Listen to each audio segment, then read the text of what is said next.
and I will write to her about this and seek her support, but there is an elephant in the room here, which is that the Multi-Academy Trust, of which it's a member, the Chief Executive has had an increase in his pay of £30,000 for the last 2 years, taking it to £275,000. That's the equivalent of 12 teaching assistants. Which does she think it would be better, one CEO or 12 teaching assistants?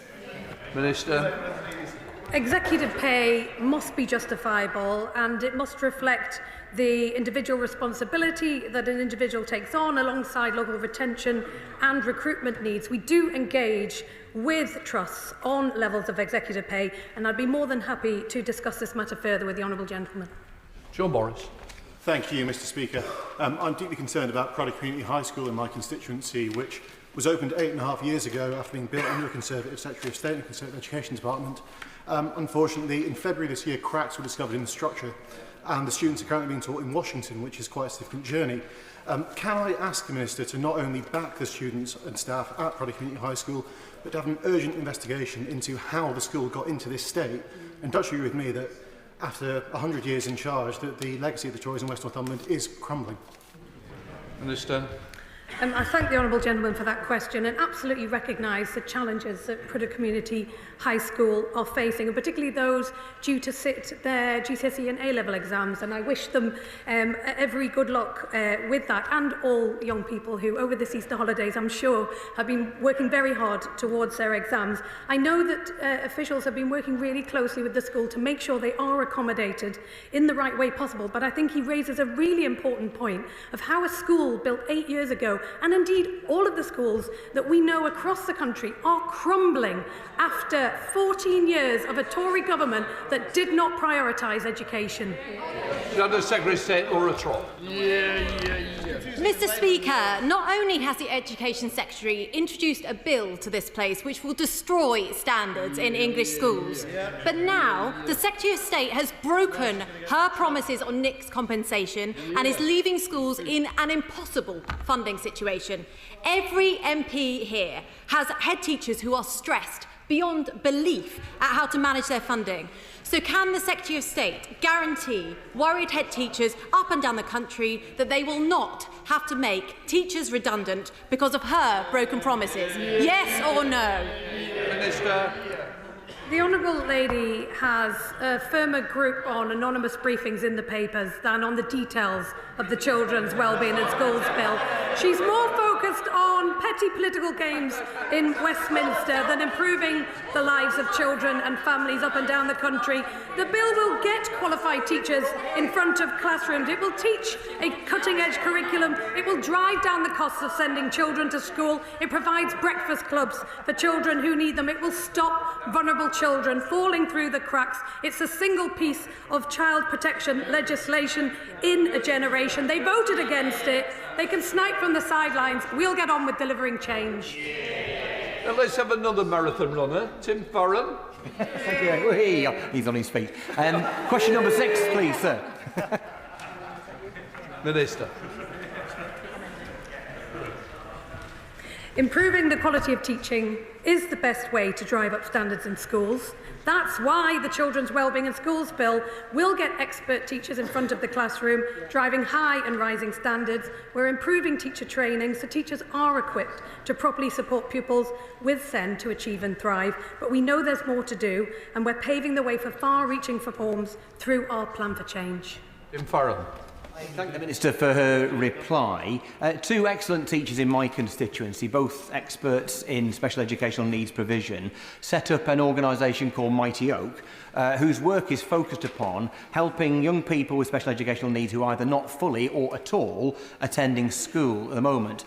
Their work is exemplary. I wonder whether she'd agree to meet with Mighty Oak and myself to look at how we can support them in what they do and learn from what they do and apply it elsewhere, so we have people who are young people with special educational needs who can get the best out of their educational experience rather than being left on the sidelines.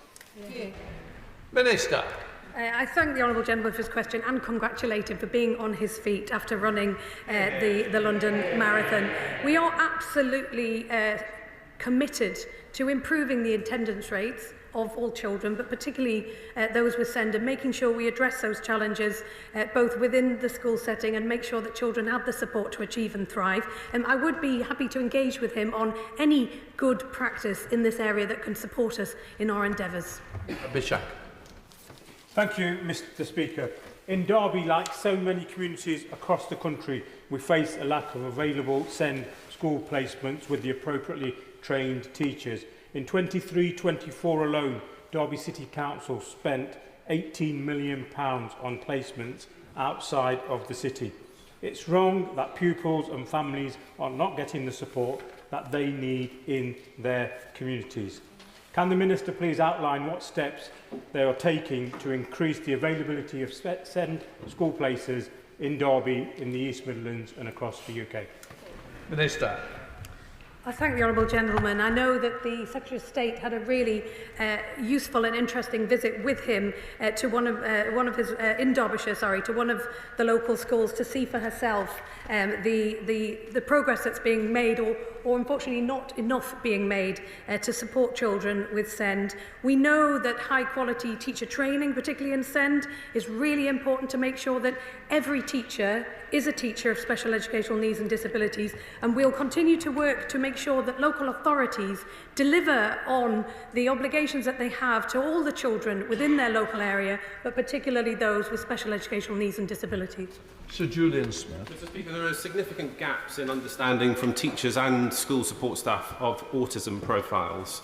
The evidence shows that if that understanding can increase, there are massive benefits in terms of school attendance and educational performance. Can I urge the Secretary of State and the team to ask their specialist neurodiversity group that they've set up to look specifically at initial teacher training and see if there can be more autism-focused elements added to that training? Minister, you want This work is already ongoing, and I absolutely recognise what the Honourable Gentleman is saying, to make sure that every teacher gets that high quality training from their very initial teacher training to their first years within a school, to make sure that that ability to teach children of a whole range of abilities is given, and that teachers are confident to do that as well. We're determined to have the right number of teachers with those skilled professional qualifications that can support them to thrive in the profession, and indeed support children to thrive as well. Mark Ferguson. Secretary of State. Thank you, Mr. Speaker, and I thank my honourable friend for his question. Construction skills are essential to rebuild Britain as part of our plan for change and deliver 1.5 million homes.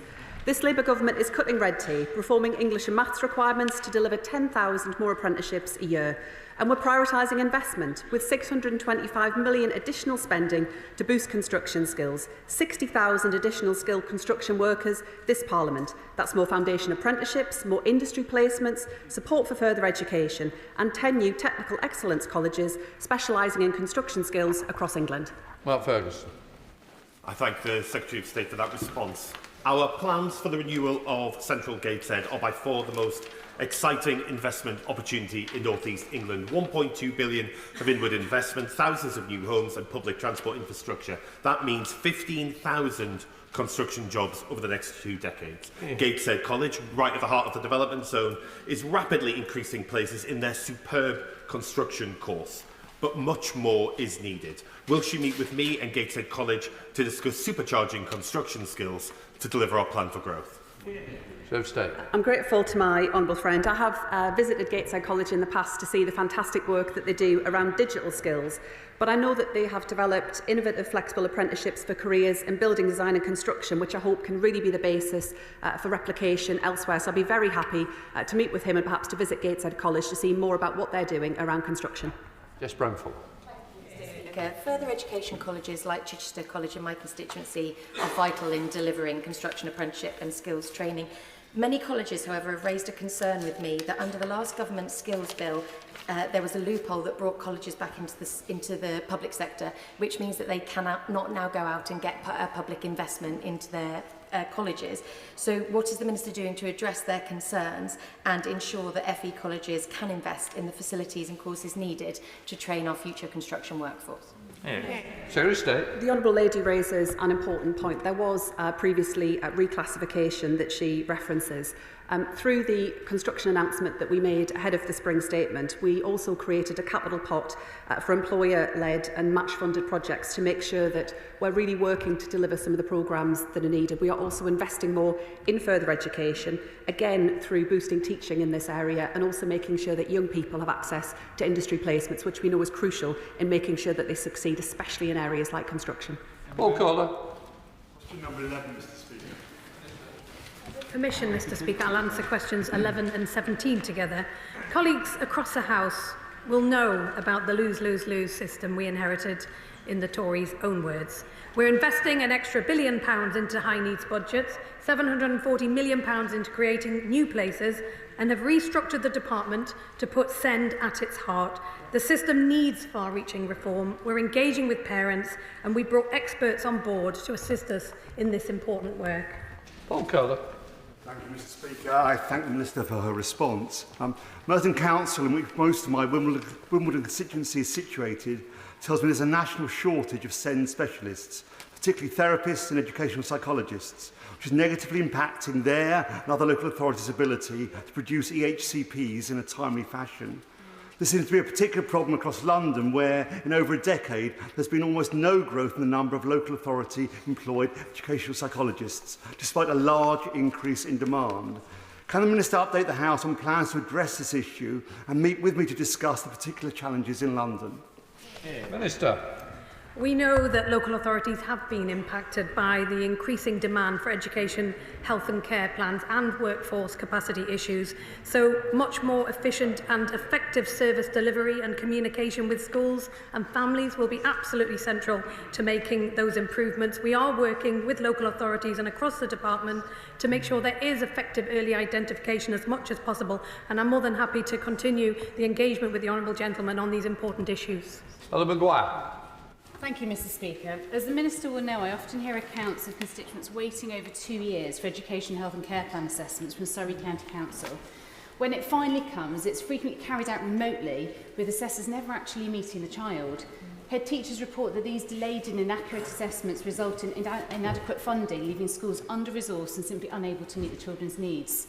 Families in Surrey deserve assessments that are timely, thorough and centred around the child. What reassurances can she offer families in Surrey that this broken system will be fixed and when? Minister. The Honourable Lady sets out a very common picture, unfortunately, for far too many children and families. We know the system needs reform. We're working at pace to deliver on that. We're working with experts, we're engaging with families, we're engaging with local authorities. We are determined to deliver a better outcome for children with special educational needs and disability and their families, and we'll continue to update on progress as we make it. Jen Craft. Mr. Speaker, the unsung heroes of our schools, the school support staff, teaching assistants and learning support assistants, often provide that crucial day-to-day support for children with SEND. So what steps is the Minister taking to make sure that we upskill our school support workforce to ensure that they are best placed to support these children? Minister. The Honourable Lady is absolutely right to recognise the role of school support staff in supporting schools in general, but particularly with children with special educational needs and disabilities within the school system. We want to encourage more inclusive mainstream schools, and that needs a really strong and qualified workforce to deliver on that. And indeed, I recently visited a school that had a fantastic group of teaching assistants who are undertaking the apprenticeship and specialising in issues such as special educational needs to make sure that they can continue to develop their skills in the workforce as well. It's a really positive story and one that I hope many schools can take up. Flash. Thank you, Mr. Speaker. My constituent, Martin Hodgson, has 2 adopted children. Both have suffered extensive trauma in their short lives, and their oldest son was diagnosed with autism and learning disabilities. They rely on this fund. He says this support means so much to families of looked after and adopted children, and as a children's social worker and adoptive parent, I have seen firsthand the impact this funding can have on their lives. For Martin and so many others like him in Hartlepool and beyond, please will the Minister urgently reconsider the cuts to this fund? Minister. So I absolutely take on board the issues that the Honourable Gentleman raises. I think where children take on the responsibility of adoption, that is to be applauded and supported as far as possible.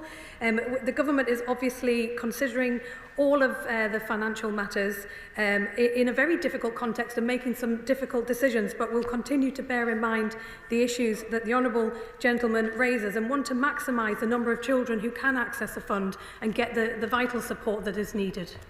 Chris Ward. Question 12. Second. Mr Speaker, it was Labour that enshrined freedom of expression into law, and that's why in January I announced plans to fix the Higher Education Freedom of Speech Act, making it robust and workable. Today I signed the commencement regulations to impose stronger free speech duties on higher education providers and the Office for Students from the 1st of August. We are taking common sense decisions to fix the foundations of higher education and to deliver change for students. Chris Ward. Can I thank the Minister for that reply? As you will know, that the University of Sussex, one of my local universities, has recently been fined a record amount, over £500,000, following a 3.5-year investigation by the OFS into freedom of speech. Now, I know the OFS is independent, but does the Minister share my concern that this conclusion was reached by the OFS without ever speaking to the university or current staff and students? Does she recognise the very wide implications of this ruling? And will she meet with me and Sussex University to discuss this? Secretary of State. My honourable friend will understand the limitations in what I can say in answer to his question, because this was a decision by the Office for Students and they carry independent regulatory functions. I would be happy to arrange for the honourable member to meet the relevant minister, but only once legal matters have concluded. Sir Julian Lewis. Can the Secretary of State confirm that the new freedom of speech provisions will ensure that if any member of a university staff gives the same definition of a woman as the Prime Minister has in his most recent iteration of it, they won't be no-platformed or driven out of their jobs? Minister. Secretary of State. Mr Speaker, in setting out the government's position in the statement on Tuesday, I was very clear that we accepted the Supreme Court judgment and that is the right basis on which things ought to be taken forward. But through the commencement regulations, we have given tougher powers to the regulator. We have also reformed the regulator since July with a much sharper focus on financial sustainability, something which I know is very important to members across this House too. Shadow Minister Neil O'Brien. Thank you, Mr Speaker. At the start of January, the Secretary of State said that she needed more time to consider the overseas funding transparency measures in our freedom of speech legislation. It's now obviously nearly May. In the meantime, there have been several concerning reports in the press about UK universities working with Chinese institutions which are designated as high risk and have ties to their defence and security apparatus. This legislation was passed in 2023. When will the Secretary of State reach a decision on this? Secretary of State. Mr Speaker, this is an important area and this government will always make sure that issues of national security come first. There are already measures in place to address foreign interference in the HE sector, from vetting international students in sensitive areas of research to specific requirements around freedom of speech and expression. We continue to keep all of these matters under review and when we are in a position to do so, I will of course, Mr Speaker, update this House. Josh Dewberry. 13, please, Mr Speaker. Minister. My honourable friend is a champion for young people with SEND in his constituency and their families. This government has invested an extra £1 billion into high needs budgets to help local authorities in maintaining their pupil referral units. Of course, the system we inherited from the Conservatives is broken, but we are paving the way for far-reaching reform to restore the confidence of parents and support every child to achieve and thrive. Josh Dewberry. Thank you, Mr Speaker, and I thank the Minister for that response. Recently, I visited Chaseley Alternative Provision in Cannock, and I met head teacher Mr Archer, who told me that they are receiving £8,300 less per pupil than the average for PRUs due to the unfair funding formula. And with year after year of real terms funding cuts under the previous government, Chaseley had to stop all off-site education and halt new admissions, which means longer stays for students. Can the Minister confirm that this government will ensure PRUs have the resources and support they need to do the vital work of helping young people return to mainstream education? Minister. I agree with my honourable friend that it is really important that funding is available to support young people back into mainstream education. Staffordshire County Council is being allocated over £143 million through the high needs funding block of their 25 to 26 dedicated schools grant, and will need to consider how best to deploy that funding to achieve this aim. And I know his constituents will be best served by a Labour Council delivering on this issue, and will want to think about that ahead of this Thursday. Josh Babylon. Thank you, Mr. Speaker. My constituent, a child who attends alternative provision, was physically restrained by his PA on school transport, which caused significant distress to him and his family. The Department for Education have published guidance on the use of reasonable force in schools in England, but it appears there's a gap when it comes to the use of reasonable force on school transport. Will the Minister therefore meet with my constituent and me to discuss his case with a view to closing this loophole with the funding that it requires? Minister.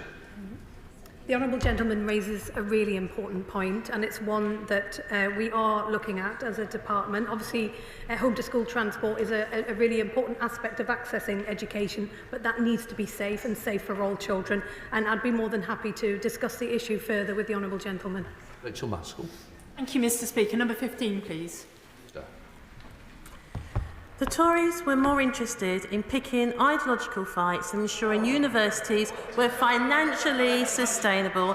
They left students and taxpayers to bear the brunt. Labour has taken tough decisions to shore up higher education as we pave the way for reform.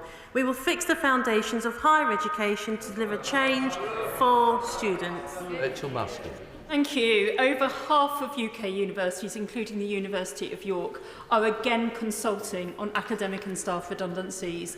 In line with UCU's Stop the Cuts week of action, does the Minister agree we need an urgent review into higher education funding, visa arrangements for international students and their dependents, and to protect students from poverty in order to safeguard our world-class universities and ultimately drive research, innovation and our economic output?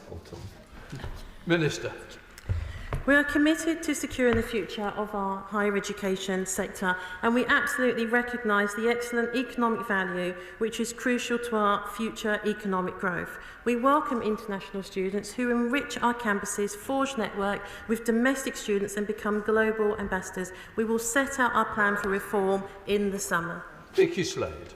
Thank you, Mr. Speaker. Over the past few months, Bournemouth University has had to take steps to suspend 15 of their courses due to financial pressures, rising operational costs. Most are arts and humanities courses, including English, photography, sociology and politics.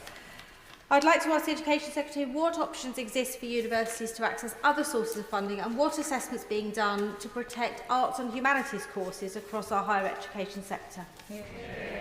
Minister. I thank the honourable member for her question and her level of concern.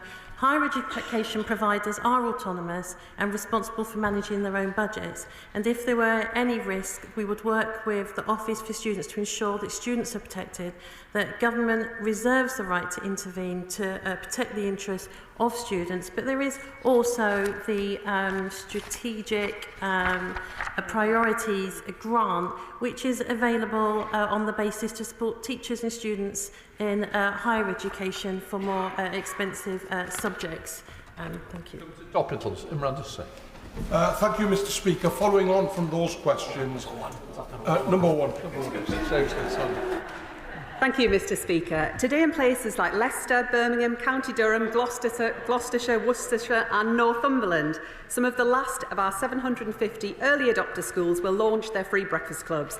We're now providing 180,000 pupils with the best start to their school day, boosting parents' work choices and children's life chances. And evidence shows why this matters so much. When schools introduce breakfast clubs, behaviour improves, attendance increases and attainment grows.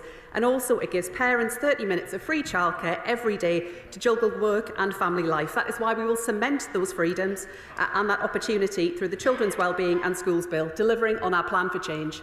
Thank you, Mr. Speaker. Again, following on from the two previous questions, nationally 5,000 university jobs have been cut, with 10,000 more projected by the end of this year by teaching union UCU.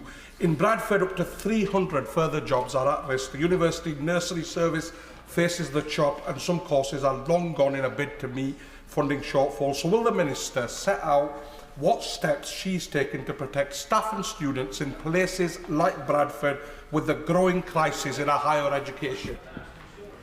Mr Speaker, I understand my honourable friend's concern. We are focused on putting universities on a firm footing. We will set out further reforms, as my honourable friend said, in the summer so that higher education can deliver for students and the taxpayer. We did have to make tough decisions to increase tuition fee limits in line with inflation for the next academic year, but I would also say to my honourable friend, I know that he, like I, recognises the enormous economic value of our universities in towns and cities right across our country, and that's why we have reformed the regulator and in order to put universities on a much firmer footing for the future. Secretary of State Laura Trott. Thank you, Mr Speaker. Despite the Education Secretary's best attempts to rewrite history, on this side of the House, we didn't need a court to tell us that biological sex was real. The Education Secretary has got the draft guidance for schools on gender questioning on her desk. The final CAS report was a year ago. If she is serious about protecting women and girls, why hasn't she already published the guidance? Secretary of State. Mr Speaker, I am serious about protecting the rights of women and girls. That's why I ran a women's refuge for children and women fleeing domestic abuse, fleeing male violence, fleeing some of the most unimaginable abuse that anyone could ever see. I need no lessons on the importance of such provision. But, Mr Speaker, she asks a specific question and I will answer it. This is a sensitive area. We are talking about children's well-being, often very vulnerable children experiencing distress. And whilst I recognise the important need to provide clarity for school leaders and the guidance that they do need, we have to get this right. And I would just say to her that it was only a matter of months before the general election that the party opposite published draft guidance for consultation. It is right that we take stock following the full and final review from Dr Cass, which we accept and should be the basis of how we take things forward. Laura Trott. That draft guidance was a year and a half ago. And the Education Secretary wants to talk about her record. Well, let me remind the Education Secretary that one of her first acts when she came into post was pausing the Free Speech Act that would have protected gender-critical voices. She's more concerned about listening to student union activists than women. Will the Education Secretary now apologise to these gender-critical women who are forced to spend eye-watering sums on legal fees fighting for their rights due to her actions? Seriously. Mr Speaker, from that question, I don't think you really know who was in government for the last 14 years. They had ample opportunity to clarify the position, and actually the ruling of the Supreme Court was that Labour's 2010 Equality Act was the basis for their judgment that confirmed that biological sex should be for the provision of single-sex services. But alongside that, they were also clear that everyone within our country deserves to be treated with dignity and respect, and that trans people continue to receive protection within law. The party opposite published guidance a matter of months before the general election in draft form. It is right that we take this issue seriously, that we get it right. We don't need this shameless opportunism. This is children's well-being. Gregor Poynton.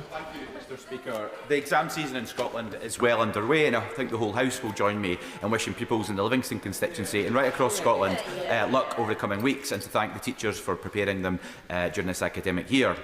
Closing the attainment gap between the richest and the poorest pupils in Scotland was, I quote, the SNP government's defining mission, but the latest statistics show that this is increasing year over year over year. 1,351 pupils are now leaving Scottish schools without any education, any qualifications at all. We've got to get other people in as well. Secretary of State. Mr Speaker, I join with my honourable friend in sending my best wishes to children in Scotland and across the UK as they get their exams underway, and to thank the brilliant staff working hard to support them. He is, of course, right about all of the many failures that we've seen under the hopeless SNP administration, and Scotland deserves a new direction and a better education system, and that will only come with Labour. Madeira Wilson, Liberal Democrat spokesperson. Thank you very much, Mr Speaker. Last year, the Secretary of State said, "There can be no goal more important and more urgent than extending opportunities to our most vulnerable children." Mr Speaker, actions speak louder than words. So will she commit to reversing her 40% cuts to the grants available through the Adoption and Special Guardianship Support Fund, so that vulnerable children are not made to pay the price for the Conservatives' financial mess? The The Honourable Lady will know that we have confirmed £50 million for 25-26 and further considerations will be for the spending review. We have done so in order to we have made changes in order to maximise the number of children who can access the fund. I would also add that in addition to the funding that is provided there, we are also trialling kinship allowances, we're investing more in foster care, and in addition to that, we are investing another £500 million providing local authorities with support that they need to provide preventative services. But I agree, it is important that vulnerable children who have been through the adoption system and beyond get the support that they need to thrive. Josh Dean. Thank you, Mr. Speaker. We know that young people are at the sharp end of the mental health crisis, so can the Minister update the House on the progress his department is making on our manifesto commitment to put specialist mental health support into our schools, and how gaps in support for neurodivergent pupils, as highlighted in the Trailblazer programme, will be addressed? Minister. This government will provide access to specialist mental health professionals in every school, so every young person has access to early support, including those who are neurodivergent. NHS-funded mental health support teams will continue to roll out across schools and are expected to cover at least 50% of pupils this year. Tom Morrison. Thank you, Mr. Speaker. The Secretary of State may be aware of the tragic death of Genevieve Meehan, who died in a nursery in Cheadle. She was just 9 months old. Despite the nursery claiming it was safe, Gigi's death was entirely preventable. Gigi's parents, John and Katie, are campaigning now for changes in the law around nursery safety. Will the Secretary of State meet with me, Gigi's parents and the Lullaby Trust to talk through this campaign and commit to helping ensure this tragic story is never repeated? Yeah. Minister. Mr. Speaker, every incident of harm of a child, including this tragic case, is incredibly distressing. I'm committed to doing everything possible to reduce the levels of harm as part of our mission to give every child the best start in life. I would, of course, welcome a meeting with the Honourable Member and Gigi's parents. Olivia Blake. Mr. Speaker, a number of families have contacted me to share their concerns and the impact of the delays of the Adoption Special Guardianship Support Fund and the cuts to the service, describing the very real and distressing strain it has been putting on their families. Can I ask the Secretary of State what consideration the Department has been giving to address their challenges currently, and what steps are being taken to ensure adoptive families receive the timely support that they so desperately need? Minister. I thank my honourable friend for that question, and as she will be aware, we are providing £50 million through the Adoption and Special Guardianship Support Fund. We are also funding Adoption England with £8.8 million to improve adoption services. This includes new support for the first 12 to 18 months after placement and better support for families indeed in crisis. Adoptive families may also access mainstream family help services, and we are doubling investment in these services to over £500 million. Richard Ford. Thank you, Mr. Speaker. The pay review bodies have recommended a 4% pay rise for school staff. Will the Department for Education pay 4%, and will that really be expected to come from existing school budgets? Mr. Speaker, we'll set out our approach in the usual way to the recommendations, but what I would say to the honourable gentleman was that one of the very first acts of this incoming Labour government was to accept the previous recommendations to fund a 5.5% pay award for teachers that have been sat on the desk of the party opposite. Parfait. Thank you, Mr. Speaker. The sad reality after wasted years of Tory government is that in Southampton Itchen, fewer younger people are successfully engaged in employment, in education or in apprenticeships compared to the national average. So can the Secretary of State say what specific steps she will be taking to ensure that both apprenticeship and university routes are both equally valued and equally accessible to the young people in my constituency? Minister. Absolutely thank my honourable friend for his question and the point that he has indeed made. Our youth guarantee will provide tailored support to young people, helping them access high quality education, training and employment. We want young people to be earning and learning, and we're wasting no time about it. New foundation apprenticeships provide more opportunities for young people, and we want to make sure that we expand access to university for disadvantaged students, and that all learning is on equal footing. Joe Robertson. Thank you, Mr. Speaker. National per-pupil funding criteria are a blunt instrument for fairly funding schools in rural areas like mine on the Isle of Wight, which is also separated from the new UK mainland by sea. Will the Minister meet with me and representatives from the Isle of Wight Council to see how it can provide fairer funding for Isle of Wight primary schools so that we don't have to see any more of them close unnecessarily? Minister. I appreciate the concerns the honourable gentleman raises, as I know the Isle of Wight local authority is working to address the issue of surplus primary places and finding the best way to do that. I recognise the challenge around funding. That is something that will take some time to look at, but indeed it is designed not necessarily to give every school the same amount of money, but to indeed address some of the needs that he outlines. But I'm more than happy to continue this discussion further, as I appreciate it's a very important issue for his constituency. Thank you, Mr. Speaker. Has the department made an estimate of how many children with SEND are at risk of losing therapeutic support as a result of the recent changes to the Adoption and Special Guardianship Fund? Minister. I absolutely hear the concerns around the Adoption and Special Guardianship Support Fund. We've had to make some really difficult decisions, but we feel that we have chosen the fairest approach to manage tight resources in the face of increasing demand for support. We will continue to review situations. Lincoln Job. Thank you, Mr. Speaker. I recently had the opportunity to visit Eccleford Primary School in my Spelthorne constituency, and I saw at work there an extraordinarily different approach to oracy than I've seen in any of the other schools that I've visited. So can I ask the Schools Minister whether she'd like to visit and see it for herself? We are obviously always looking for good approaches to raising standards, whether that's phonics, whether that's in maths or indeed in oracy, and giving children that confidence that will set them up for life. I'd be more than interested, more than keen to hear more details of the particular programme he describes. Chris Webb. Mr. Speaker, I've recently been informed that teaching assistants employed through agencies in Blackpool are being paid under national living wage, that they're being sent into schools with positive DBS checks, and the profit margins of these agencies are as high as 35 to 40%, with agencies making £100 a day on candidates.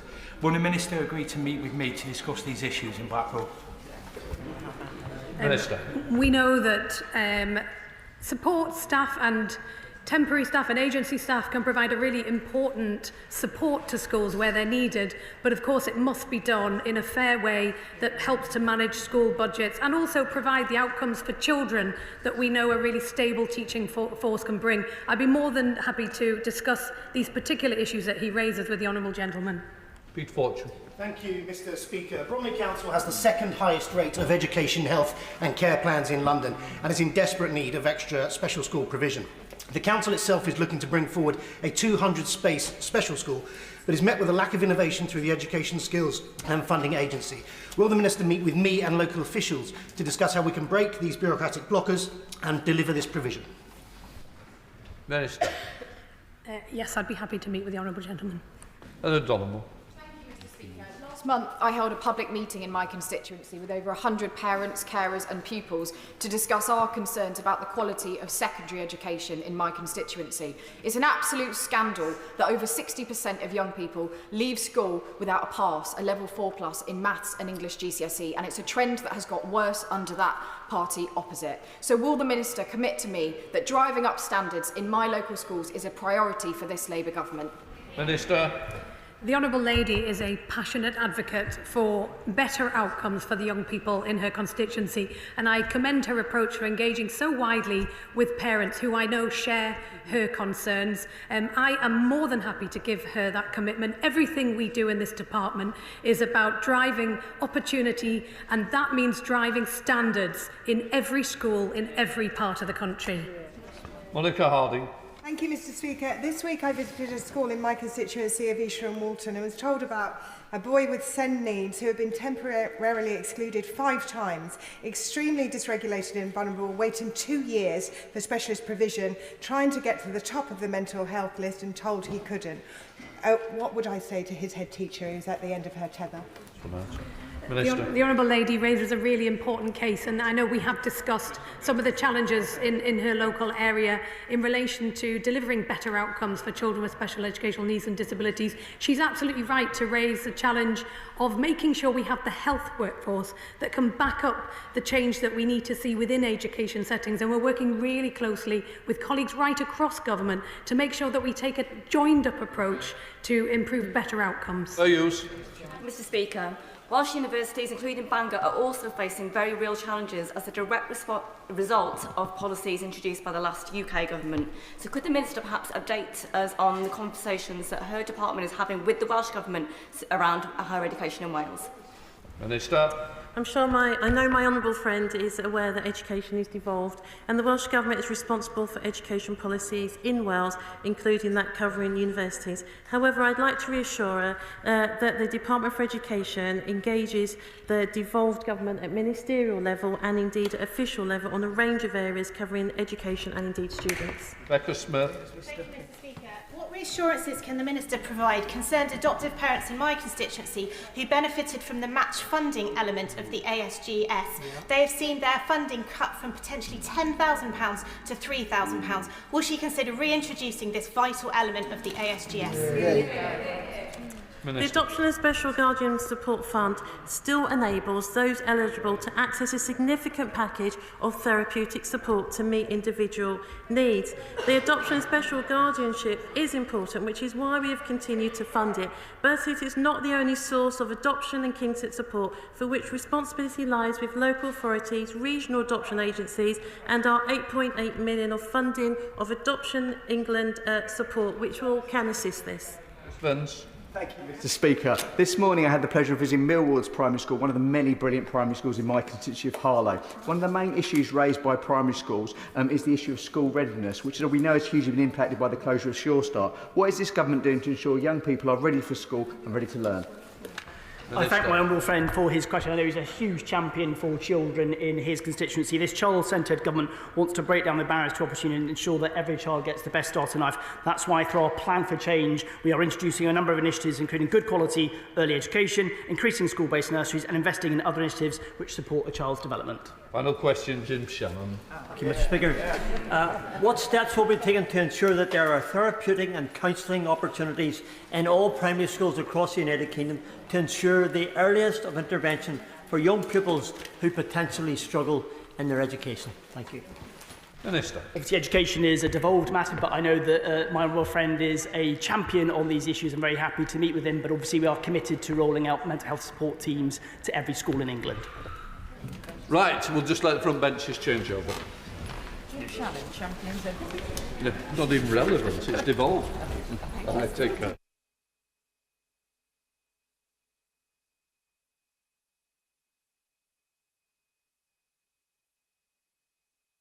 Order, order. We come to the motion on the Committee of Selection. Whip to move. I beg to move. The question is, as on the order paper, as many of that opinion say aye. Aye. The contrary, no. I think the ayes have it. The ayes have it.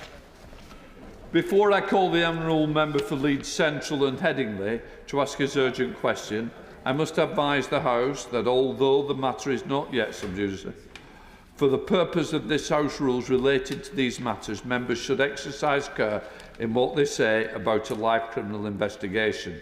I urge members to avoid speculating about the guilt or innocence of any person, the identity of the person who has been arrested or the motive for the attacks.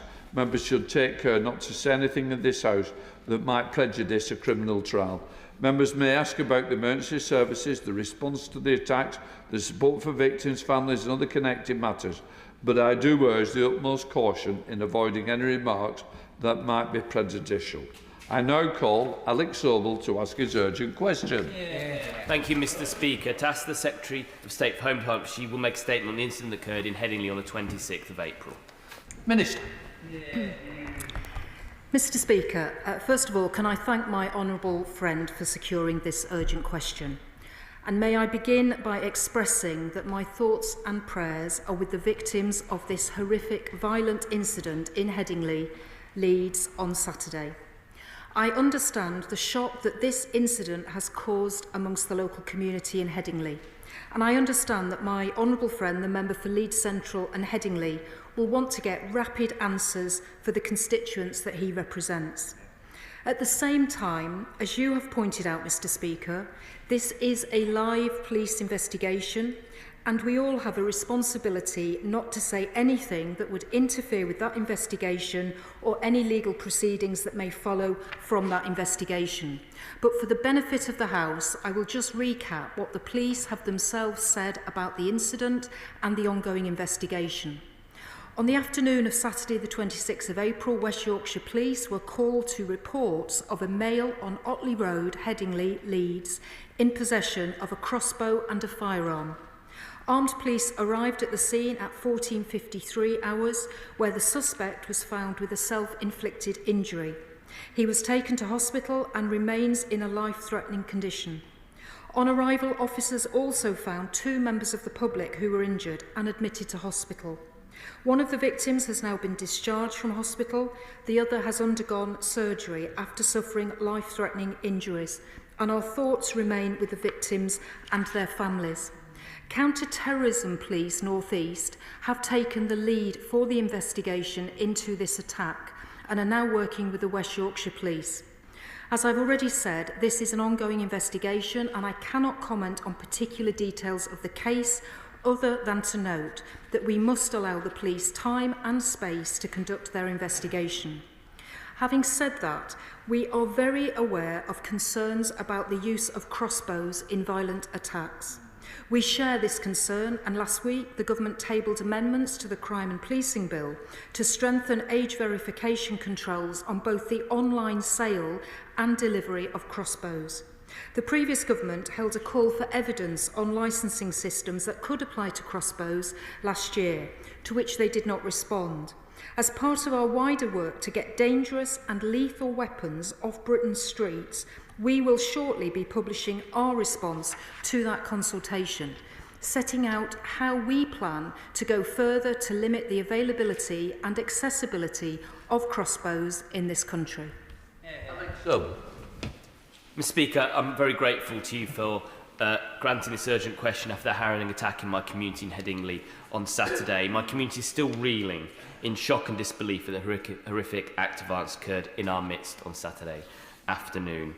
I'd like to begin by expressing my concern and sending best wishes for the recovery of the 2 women who were harmed in this egregious attack this weekend. I'd also like to express my gratitude to the heroic efforts of the members of the public and our local community who intervened. The details of how they helped are still emerging, but I already know that without them, we may have had a far worse tragedy. I'd also like to thank all the emergency services and Leeds City Council for their swift response and for ensuring the situation was brought under control and isolated. The fact this most heinous crime was committed against 2 women isn't lost on anyone, and I'd like to thank West Yorkshire Police for committing to increase their presence in the area and working to ensure the safety of violence against women and girls. Safety of women and girls, sorry. The response to this horrific attack is a testament to the Headingley community, Leeds and the people of West Yorkshire. Mr. Speaker, I want to tell you that our community is strong and will show that we remain united and will not allow this to divide us. Mr. Speaker, the key suspect was carrying a range of lethal weapons when the attack was carried out. The 2 victims were both shot by crossbows, a weapon that has been used in murders before. I know the Home Office issued a call for evidence on strengthening controls on crossbows and public safety grounds, which ran from the 14th of February to 9th of April last year. Will the Minister now publish a response on providing further controls on the use, ownership and supply of crossbows after the horrifying attack on Saturday? We need to see action taken on these lethal weapons. I know that police inquiries are ongoing, but what we do know is that this is a critical incident and the lead force is the counter-terrorism police. However, for an individual to plan and carry out such a vile attack on 2 women does require us to ask questions of how our intelligence gathering operated prior to this hideous attack. Can the Minister reassure me, my community and the House there will be a thorough investigation into what intelligence gathering had been undertaken on the suspect and if lessons can be learned for the safety and security of the public? Mr. Speaker, I'd like to finish once more by paying tribute to the local community in the area that I'm proud to call home and thank them for their bravery and kindness, as well as our excellent emergency services in West Yorkshire. Thank you. Yeah. Well, can I thank my honourable friend for those comments, and he's absolutely right to pay tribute to the community and the members of the public who came forward when that attack was happening. And of course the emergency services, who as ever run towards danger when many others run in the opposite direction. So I think it's absolutely right that we pay tribute in the way that my honourable friend has done. And I hope that I've offered him some reassurance in the comments I made in response to his urgent question about the government's approach towards crossbows and what more we want to do. And as I said, we will be publishing our response to the consultation that took place last year very shortly. And as to the point around the investigation, that's clearly underway, and I know that it will be a very thorough investigation and a very comprehensive investigation, and that all issues that my honourable friend has raised will be looked at. Minister Matt Vickers. Thank you, Mr. Speaker. Everybody will have found the reports about the severity of this incident deeply concerning. I'd like to express my deepest sympathies to those who were injured during this horrendous attack. Our thoughts are with them at this time. I'd also like to thank the public, the police and the emergency services more broadly for their work in responding to the incident. There are two aspects I'd like to touch on with the Minister. West Yorkshire Police have said that the counter-terrorism police are involved in responding to the incident. We've heard from the independent reviewer of terror legislation about the importance of not allowing an information vacuum to form. Will the Minister ensure that there is as much transparency as possible regarding the release of information about this case? And secondly, I'm aware that in the aftermath of the incident, although the police are not seeking anyone else in connection with it, there'll be an increased police presence across Headingley and the broader city of Leeds in the coming days and weeks. Given this horrific attack was on two young women, I'd be grateful if the Minister could outline whether they've had any discussions about what that presence will entail and what measures are being taken, in particular, to ensure that young women and girls feel safe in Leeds following this incident. Minister. Well, I'm grateful to the comments of the Shadow Minister, and he's absolutely right to praise the public and of Headingley and the emergency services. And clearly, the policing presence that's now in Headingley and across Leeds, of course, that's an operational matter for the Chief Constable, and I know that he will be very mindful of the needs of that community in making clear what police presence needs to happen. In terms of the issue around information and the flow of information and being transparent, of course, I'm mindful of that, but again, this is a live police investigation. The police and they make decisions about what information is disclosed at the appropriate time, and as I've said, and as the Speaker has also set out to this House, how important it is that there isn't speculation at this stage and that we allow the police to do their job and to investigate, look at the evidence and take the appropriate action as and when. Anna Dixon.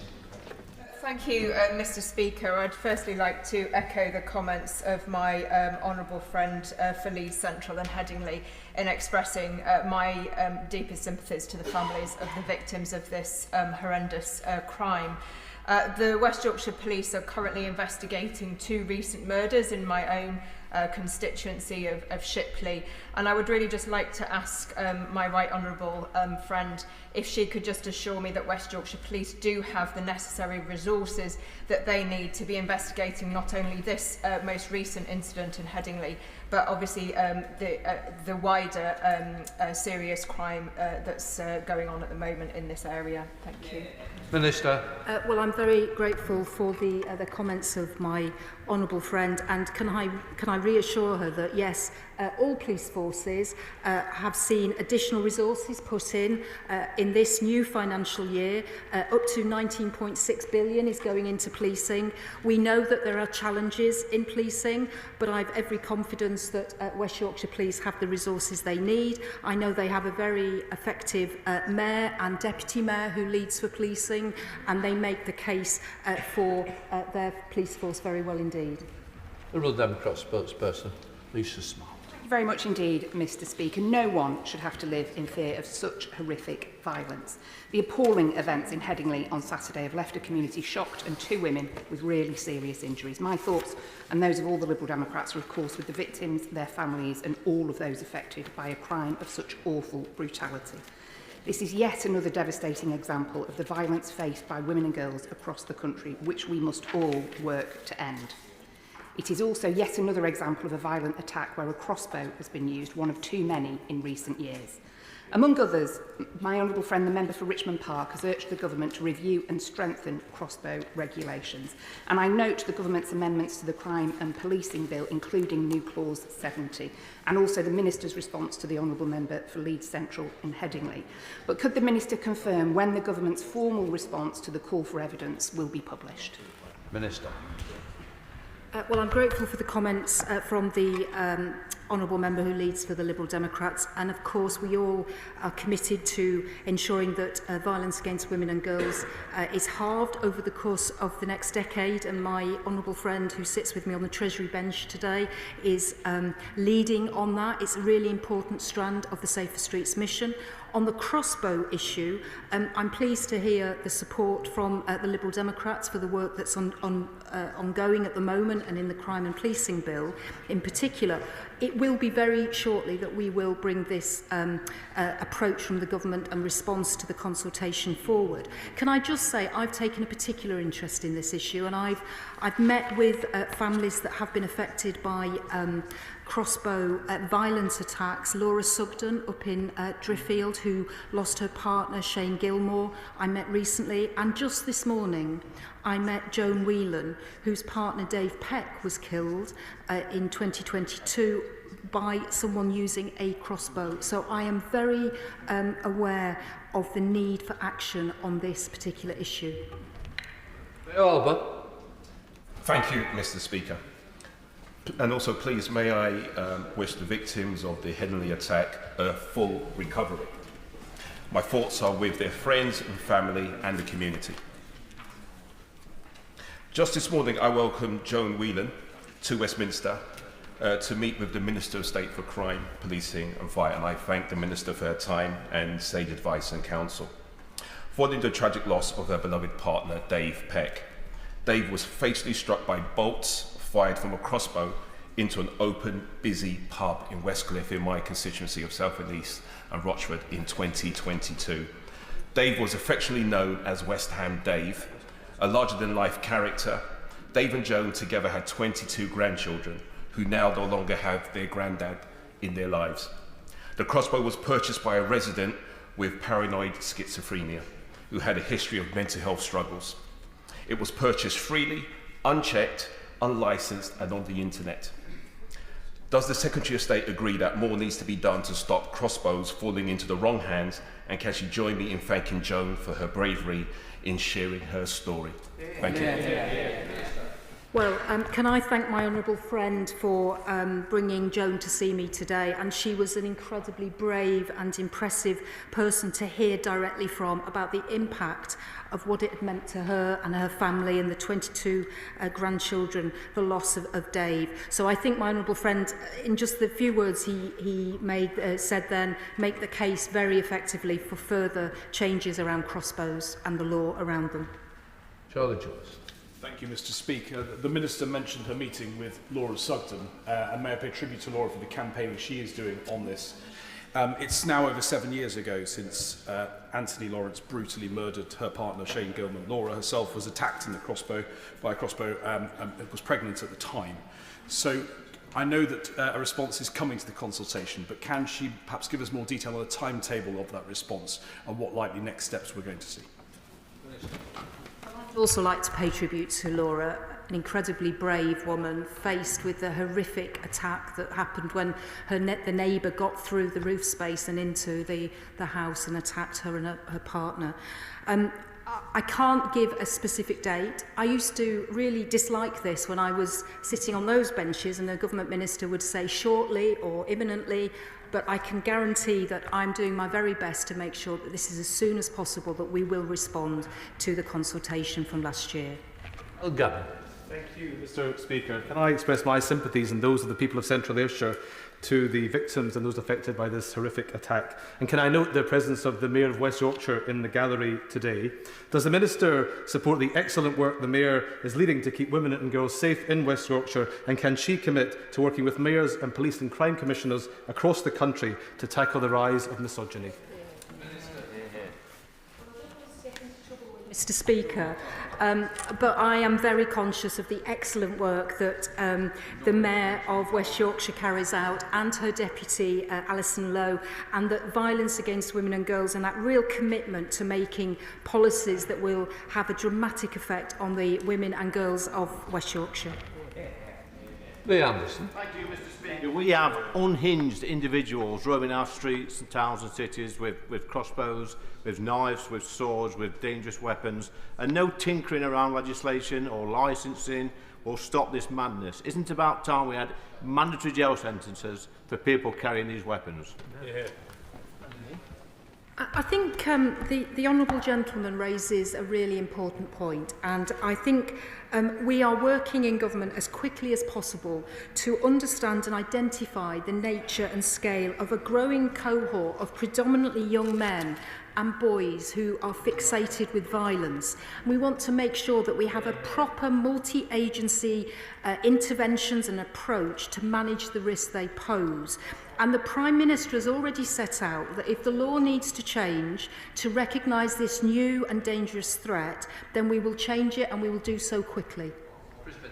Thank you, Mr. Speaker. I'd like to thank the Minister for coming forward and making a response to this urgent question. And I want to put on record my deepest sympathies to the victims and their families of this terrible incident. I think listening to members across the House talk about victims of crossbow attacks, I find the whole issue very shocking, particularly someone who visits Westcliff on a regular basis. I wondered, in light of these terrible attacks, if there's more we can do as a government to ensure that we support victims and families of these terrible attacks.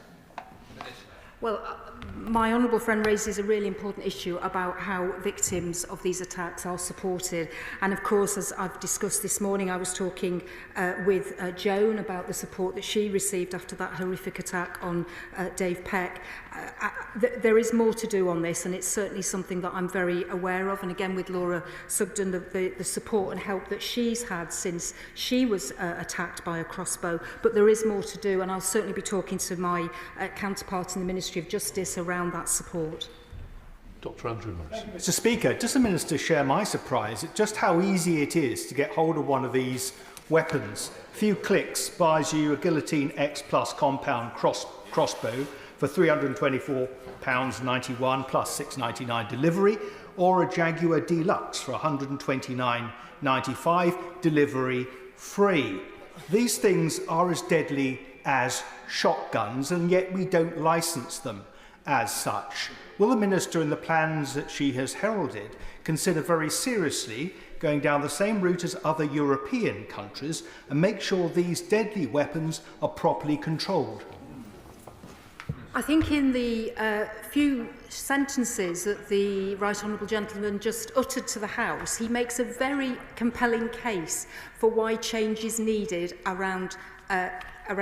in this area. So I can't go any further today, but I hear what he says, and I share his concern about the fact that you can just go online and in a few clicks buy one of these items.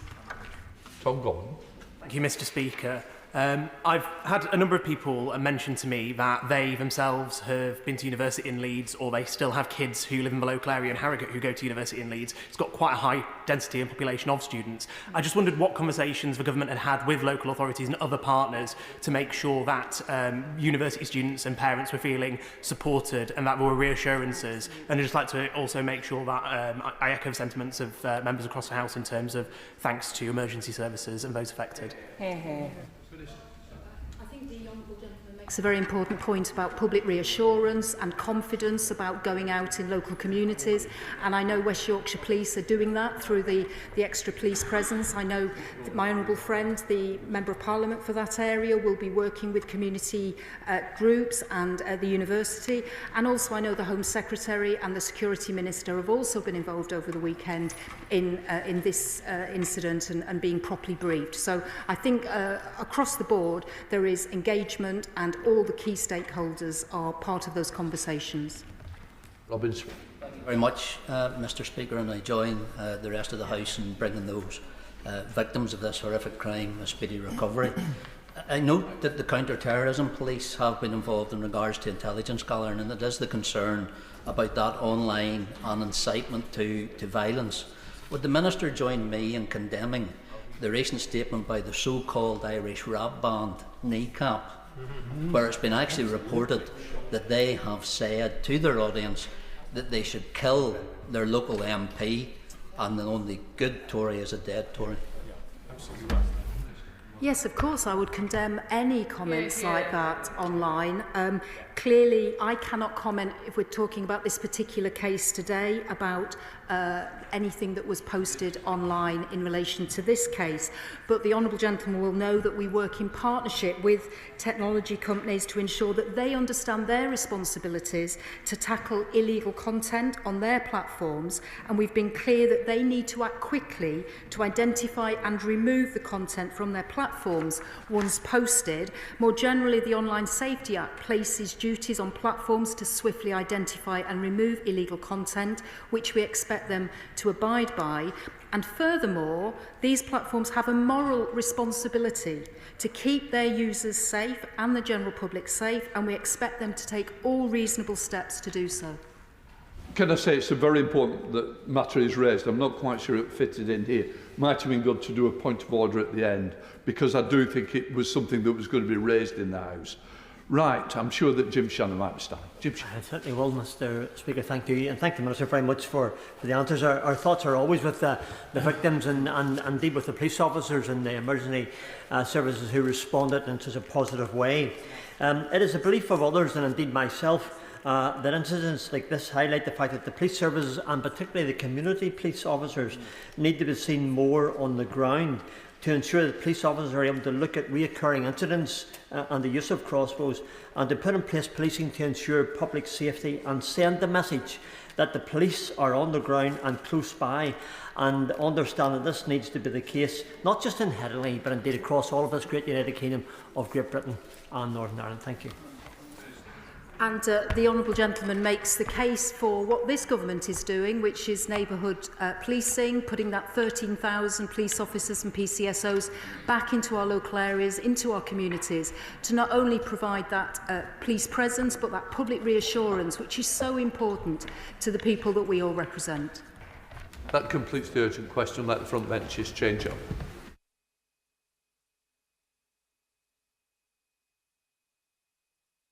Question, Shadow Secretary of State Criswell.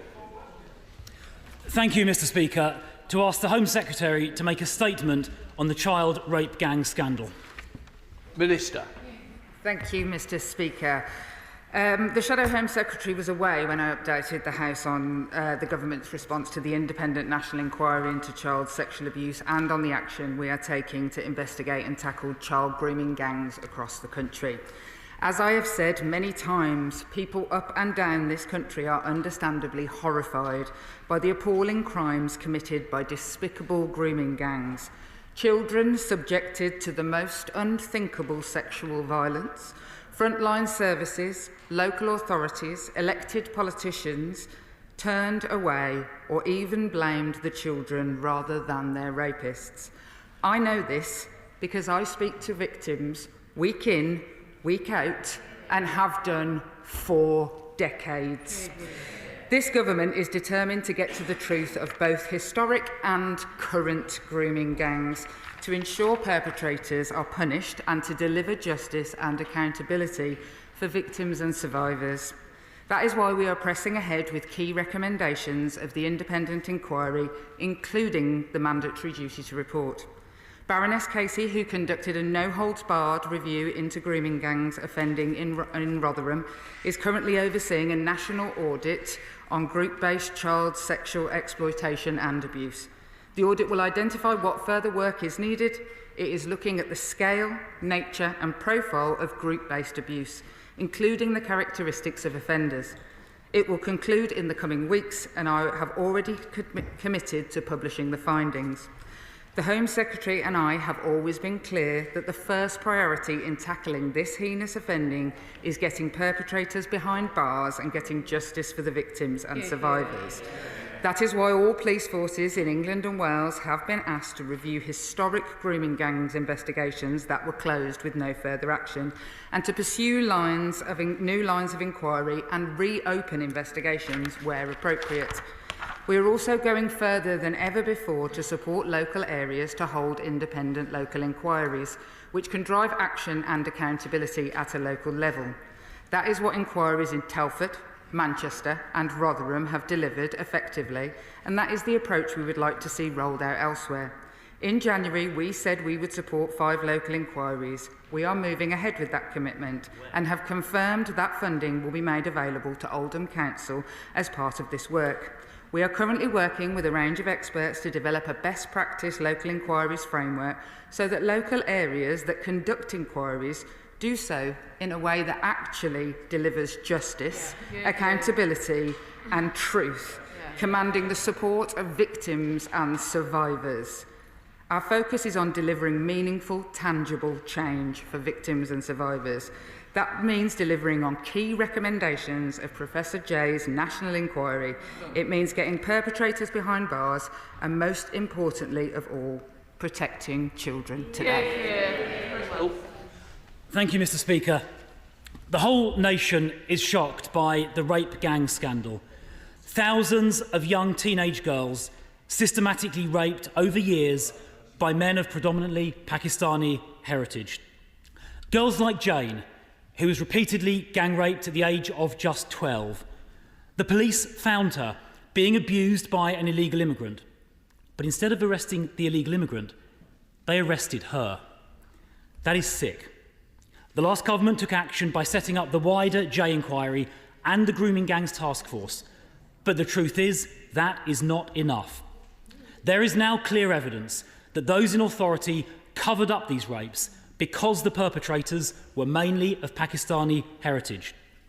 Last week, I met retired Detective Chief Inspector John Pecos.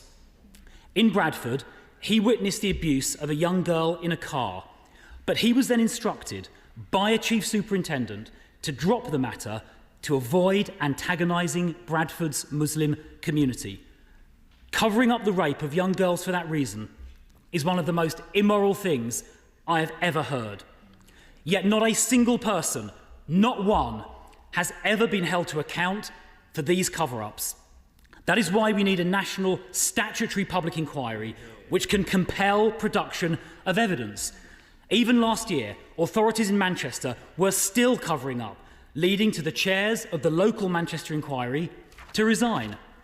5 local inquiries, which can't compel the production of evidence, just won't do. 50 towns are affected, not 5. And Bradford, where some of the worst abuse occurred, is refusing to cooperate with any inquiry at all. So there won't be an inquiry in Bradford because their council is refusing to participate. Now, Mr. Speaker, the Home Secretary promised on the 16th of January that Baroness Casey would complete a rapid audit within 3 months. Well, 3 months has now passed and we have heard nothing whatsoever. Almost there. The government said there would be 5 local inquiries, but we know nothing about 4 of them, and the man charged with setting them up, Tom Crowther, said to the Home Affairs Committee on the 1st of this month that he had been sidelined by the minister over there and, quote, did not know what was going on. Now, finally, Mr. Speaker, I recently met Marlon West, whose daughter was trafficked, abused and raped by mainly Asian men, including in Bradford. He said this government should be ashamed of themselves and they should hold a national inquiry. Jane, who was trafficked and gang raped at 12, also wants a statutory national inquiry.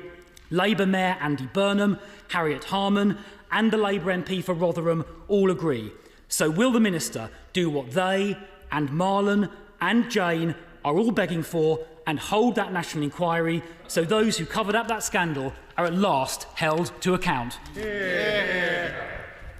Thank you, Mr. Speaker. I thank the Shadow Home Secretary, and I say that I don't need to read out the things that were found in other local inquiries to know, because I speak to the victims. I spoke to some of the victims of grooming gangs this morning. I will speak to some more tomorrow. I have spoken to them from Oxford, from Birmingham, from Rochdale, from Rotherham, from Oldham. I know exactly the issue of the cover-up, as does everybody already, because of the many local inquiries that have told us that this happened and the national inquiry that has told us that there were cover-ups. What we must focus on is making sure, like happened in Telford, that there is a local process of accountability that actually changes things on the ground. And that is what I will do. I have been trying to change the issue of this on the ground for all of my life, since the very first time I ever met a girl who had been ignored. I will continue to do that and do what is right for the victims. Richard. Mr. Speaker, I genuinely welcome, Mr. Speaker, the renewed focus on this issue that's come in this Parliament. In the Home Affairs Select Committee, we've heard evidence from Professor Jay, who gave evidence to our committee about her report, which made a number of recommendations in November 2022. She then set out her efforts trying to get the last Conservative government to act on any of those recommendations for a period of over 90 weeks. She spoke about begging two Home Secretaries to take action. She spoke about talking to a Chief of Staff to one of the former Tory Prime Ministers who ignored her. So does the Minister agree with me that rather than words now, action is far more important? I absolutely agree that action is what is needed, which is exactly why the Home Secretary has written to all police forces in England and Wales seeking to ensure that more arrests are made in these cases, and the task force, the grooming gang task force, has in the last 9 months made 597 arrests, surpassing the entire previous year, because we are so heavily focused on making sure that these people end up behind bars. I think that Baroness J was ignored by the previous government, and had we had mandatory reporting 10 years ago when the current Home Secretary asked for it, perhaps more people would have been held accountable. Liberal Democrat spokesperson. Thank you very much, Mr. Speaker. No child should ever endure sexual exploitation or abuse. Such horrific and unacceptable crimes must have no place in our society. Victims and survivors of these crimes must be at the centre of our thoughts whenever we discuss these matters. But we owe it to them not just to offer words of support, but to deliver justice and bring offenders to account. And this also means taking firm preventative action to protect future generations from such harm. The independent inquiry into child sexual abuse, led by Professor Alexis Jay, published its recommendations in 2022. So could the Minister please set out a clear timetable for the full implementation of the Jay inquiry's recommendations? And does the Minister agree with me that a duty of candour via a Hillsborough law would bring transparency and accountability to any future inquiries? And so can the Government commit to a timetable to delivering this?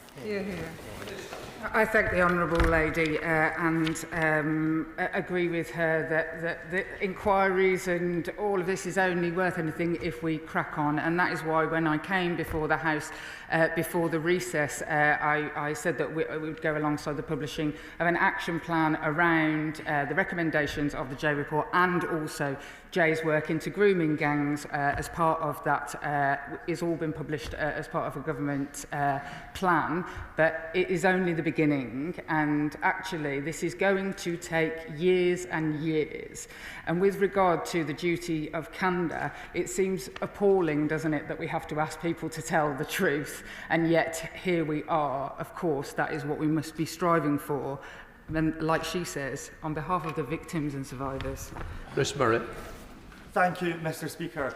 As we've heard, when Alexis Jay came to the Home Affairs Committee, she told how she had pushed and pushed for the implementations of her long, wide-ranging report to be implemented and had heard nothing back from the previous government. So I welcome this urgent question today, because this issue requires an urgency we did not see from the previous government. As someone who has worked on protecting the victims of child trafficking, I know we need local responses, but there is an element for a national coordination. Before recess, the Minister announced the creation of the Child Protection Authority. Can she tell us more about the remit and the role that that organisation will have in ensuring that nationwide we clamp down on this horrific crime? Yes, so as was outlined in Professor Alexis J. Report, that the need for an overarching authority to ensure accountability across the child protection system was made very clear. And so as we roll out with the new authority, we are consulting with many experts about exactly what that needs to look like, and ensuring that we get the very, very best possible. Because I am sick of hearing lessons learned in a serious case review about a child rape or a child rape gang or a child death. There needs to be genuine accountability and things need to change. Committee, Karen Bradley. Thank you very much, Mr. Speaker. I agree with the Minister that this has to be victim-centred and that we must put victims at the heart of everything we do. Could she provide more information about when we will know about the remaining 4 locations, and also what will she do to ensure that councils that are reluctant to be part of this are compelled to do so? I thank the Honourable Lady, and whilst we have committed to 5, I expect to actually go further, and I'll answer the question of when, and the framework for what local authorities will be tasked with will be released later in May, and as will Baroness Casey's review, which I have committed to publishing. All of these things will rely on each other. I can't stand here and say exactly, I don't know what Baroness Casey is going to say about which particular area and how and what I might need to focus on. I'm going to go on the basis, and I have to say in this debate, this doesn't happen very often. I'm going to go on the basis of facts, and I'm going to follow them wherever they tell me there are victims that need help. That is where I will go. Cat Smith. Before being elected to this place, I worked for a national social work organisation, and I know my honourable friend, before she entered this place, worked with victims of crime similarly. And it's so important that we keep those victims forefront in our considerations. And in light of that, can I ask her, with the Child Protection Authority, how she envisages this will be worked up and how victims of crime may be supported by it? I thank the Honourable Lady, and what I hear from victims of crime who I speak to and have worked with for many years, as she points out, is that what they fundamentally want is that they don't want the things that happen to them to happen to children today. That's more than anything, more than they want any sort of justice, actually. That is the change they wish to see. And so ensuring that the new authority actually does that and isn't just words on paper will be absolutely vital and will deliver that fundamental victims' need. And we will make sure that when we say we're consulting with experts around the Child Protection Authority, organisations like the NSPCC, who have panels of specialist victims groups who assist them in their work, will be part of that. Robin Moore. Mr. Speaker, in February, a brave group of victims and a leading child abuse lawyer wrote to the Home Secretary warning her that the rape gang scandal across the Bradford district is likely to be one of the most significant of its kind in the UK, and that leaders at Bradford are literally deliberately seeking to avoid the commissioning of an in-depth inquiry for fear of unearthing a very significant problem. The letter still sits with the Home Secretary and outlines the dreadful deadlock that we are in across the Bradford district. Overwhelming victim-led support for a full inquiry, but a council that is deliberately unwilling to commission one. So can I ask the Minister, does she believe that victims and families across Keighley and the wider Bradford district deserve a full rape gangs inquiry? If not, why not? And if she does, what powers will she use to overrule Bradford Council if they continue to ignore victims' wishes? As I have already said, and once again, make praise to the Honourable Gentleman for raising this issue for a number of years. Others have come to it more recently. I make an offer to him, as we have a meeting in our diary, is that I would very much like to meet those victims that he is talking about, and I would gladly sit and meet with them. And if local authorities are found in the work that Baroness Casey is doing around the problem profiling, around police forces in the country, if places are found to have problems, I want him to know that he has my guarantee. I will pursue them. Mr Speaker, on Friday in Rochdale, I met with Jane Ward and her colleagues from St Mary's Sexual Assault Referral Centre in Manchester. That centre is staffed by former police officers, former nurses, former social workers, all committed to helping the victims and survivors, particularly of areas like Rochdale that have suffered from grooming gang abuse. And I asked them what their priorities were, and they told me this. Their priorities are cutting the court's backlog, which means cases are waiting until March 2027 to go to trial. They want longer-term funding commitments to help groups like theirs, and they want a wider recognition that most sexual abuse and child rape is perpetrated not by strangers, but by family and friends. Does my honourable friend agree that those should be our priorities too? I absolutely agree with every one of those asks of the organisation, the Sexual Assault Referral Centre in Rochdale, and I am working very closely with my colleague from the Ministry of Justice to try and do all of those things. And unfortunately, you can't mend a very, very broken system overnight. But I do think, Mr Speaker, it is very important for me to say here that it is horrible. The cases of grooming gangs that I have come across are some of the worst I have ever seen. And yet, I think that sometimes we do forget how harrowing it is for children who have been raped by their fathers, raped by stepfathers, raped by people in children's institutions. And there is no hierarchy, they all deserve our absolute love, care and our dedication to making action for them. Thank you, Mr Speaker. Thousands of young, white, British working class girls have been raped, tortured and abused by Pakistani grooming gangs, and yet this minister here refuses to support a full national public inquiry. And what I want to know is, Mr Speaker, is she part of the cover-up?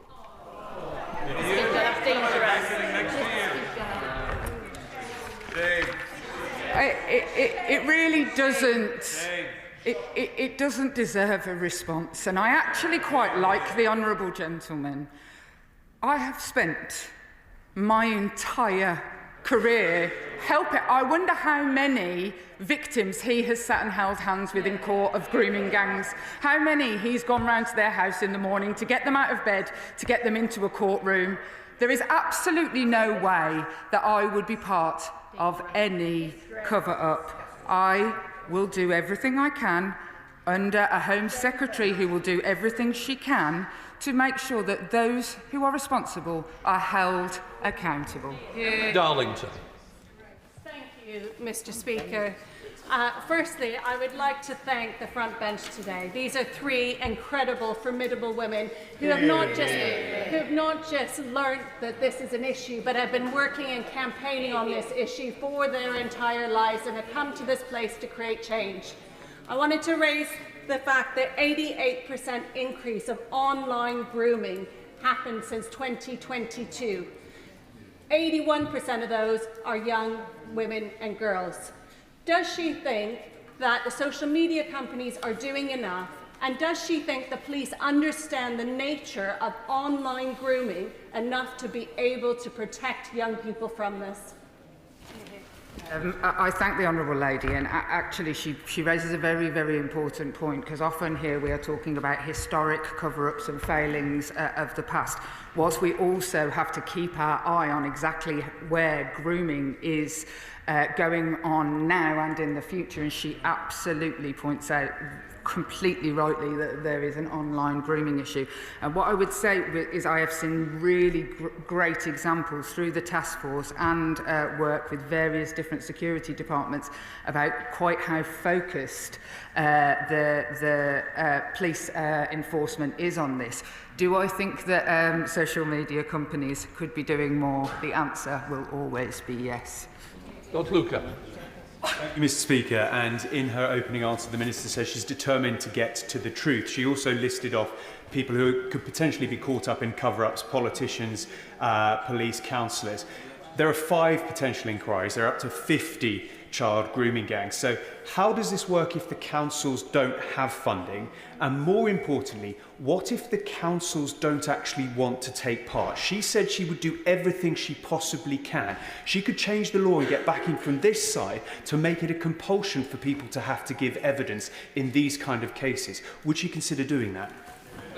I mean, as I said, I will consider the situation as it unfolds. But what I would say with the amount of money that this government is allocating to do local inquiries is that that was, and from a sedentary position, the Shadow Home Secretary says it's not enough, but it is millions more than the zero that the previous government allocated. And when Oldham and Telford wrote to the previous government and asked for help, the answer came there, none. So I will follow the leads that are left for me.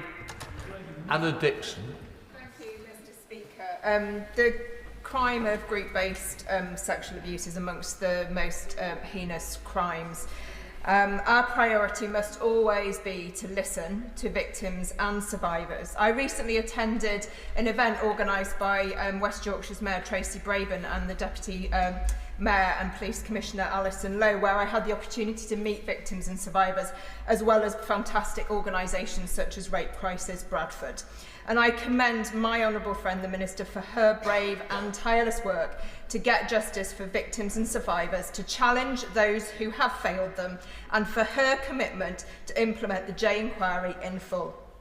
Can my honourable friend assure me and my constituents that, as well as action to bring perpetrators to justice, she will support work to prevent such heinous crimes happening again in the future? Thank you.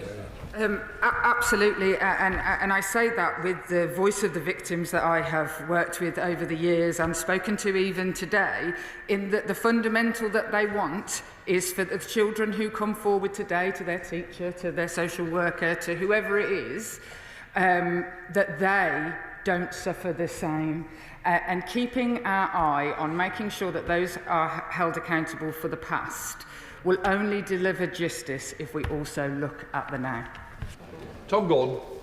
Thank you, Mr. Speaker. The Minister's outlined money for local inquiries. I just wondered if she might be able to comment on about what resources would be made available for people who might come forward as a result of those local inquiries. Obviously, there's a backlog of mental health and support and talking therapies and all sorts of resources that people who've been through these horrific experiences may require. They're often provided by local authorities, health bodies and charities whose funding is under pressure. So I wondered if she might be able to elaborate on that and make sure victims are at the heart of this. I absolutely agree, and so as part of, I remember working in a rape crisis when the Jimmy Savile scandal happened, and it was like being hit by a tsunami.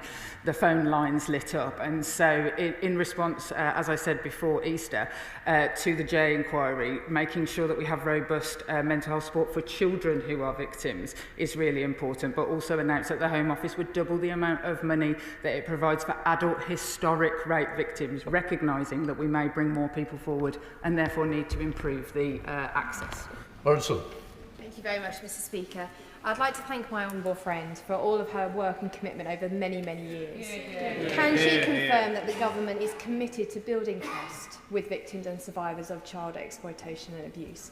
My heart goes out to them. But does she agree with me that the government's focus on tackling violence against women and girls will turn the tide and shed a light, sunlight being the best disinfectant? I mean, absolutely, because there is systematic problems with how women and girls are treated, whether that's by cover-ups being ignored. I'm afraid to say there is still a cultural sense that women still feel like if they come forward, will they be believed? Yeah. And so we have to fundamentally look at all of the systems across government, which myself and my colleague leading on the Violence Against Women and Girls strategy will do. Neil O'Brien. Mr. Speaker, the government is blocking a national inquiry into the rape gangs and says instead that we should have 5 local inquiries.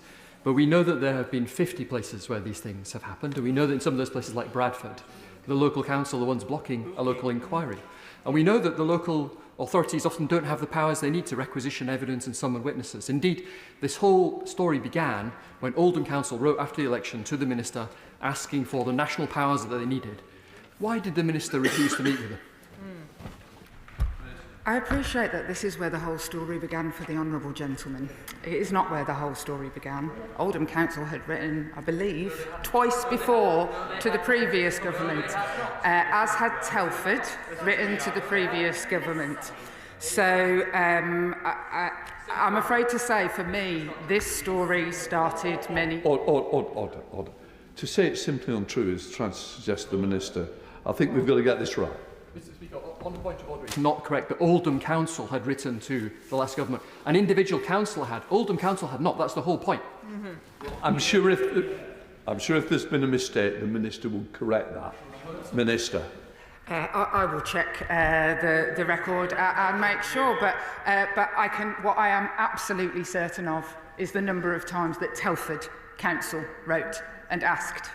I'm not aware that Rotherham, in fact I am aware that not Rotherham, not Rochdale, not Telford, not Oxford, not any of the places that have had an inquiry have ever been given a single bean by the previous government to do that work, and yet here we are and we will do it. Elsie Blunt. Thank you, Mr. Speaker. Communities across Harewood and Middleton North, however resilient, still bear the scars of these appalling and cowardly acts. And I'm grateful to the Minister for her continued engagement and resolve in addressing the cruel legacy of these crimes. What steps are being taken by her department to learn from the healthcare practitioners, support workers and others who were active at the time of these crimes and initial inquiries to make sure they can provide their insights and expertise to inform the commendable present-day efforts to secure justice for the women and girls? Thank you, and I commend her work, and I know that she is coming to see me with some of those healthcare workers, a woman, Sarah Robotham, who I know well, who working in sexual health services was one of the whistleblowers in the Rochdale case. We absolutely need to make sure, as we make progress, that we are listening to anybody who interacts with children and that people have space to come forward and speak up. The mandatory duty to report will go some way, but absolutely changing the culture of ensuring that people are listened to and heard, and in the health setting they know this better than in most, is definitely something we will be learning. Rupert Lowe. Thank you, Mr. Speaker. Despite multiple promises of inquiries from political parties across this House, it seems that the only operational investigation will be the rape gang inquiry, which I have privately launched. It's garnered cross-party support, and I implore MPs from any political persuasion to align with our cause.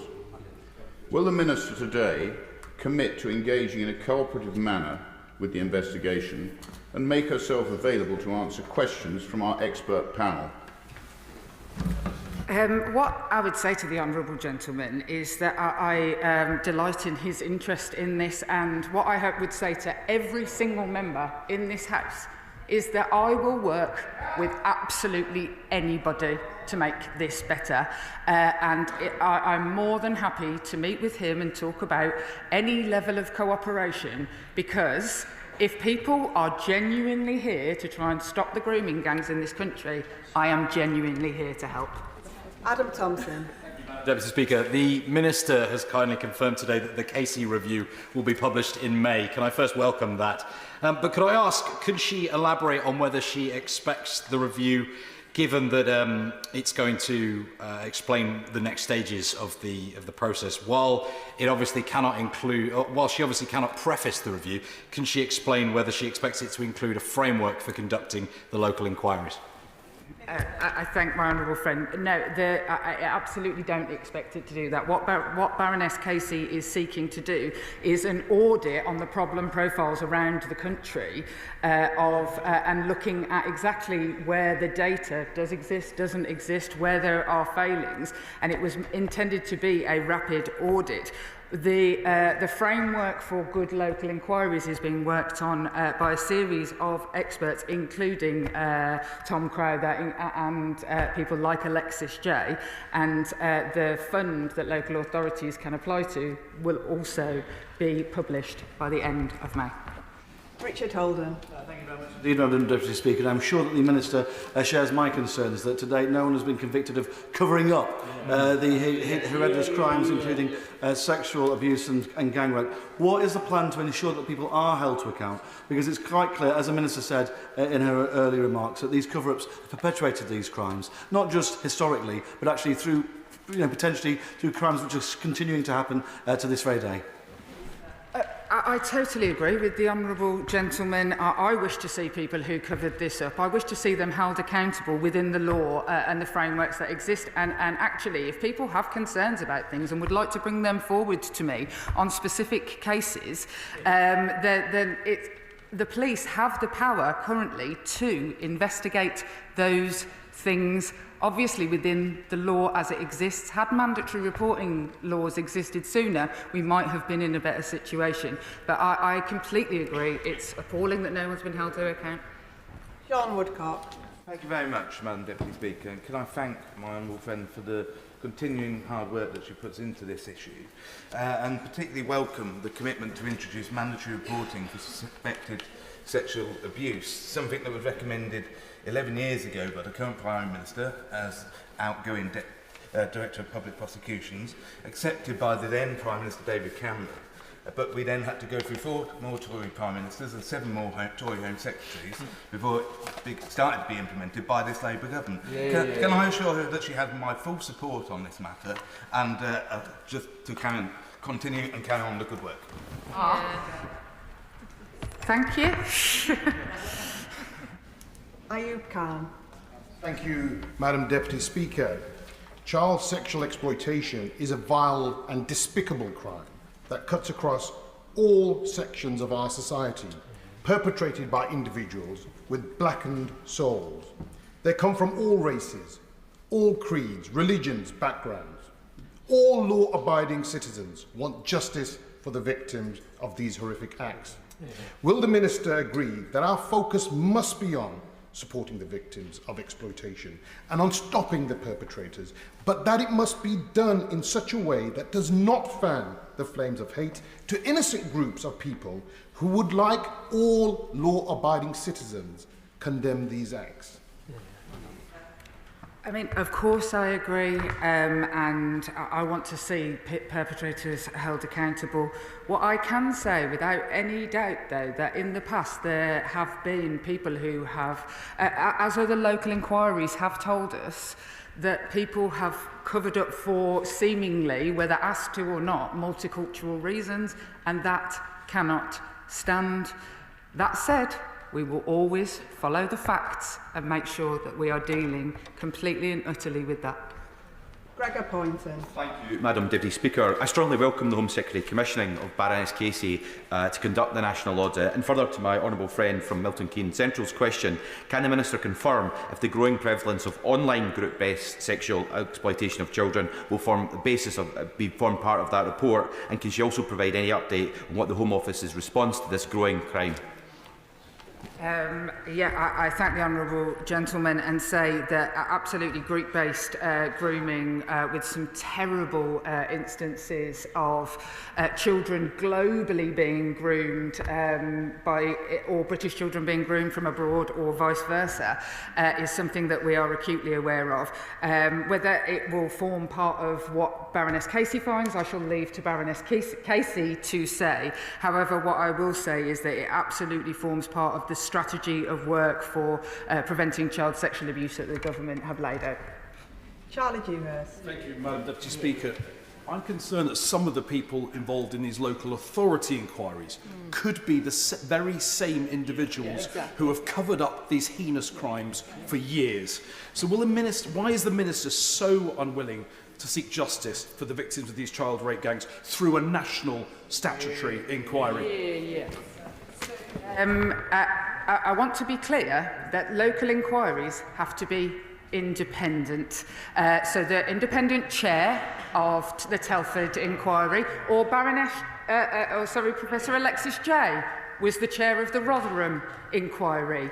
They are independent inquiries, and they are not run by local authorities.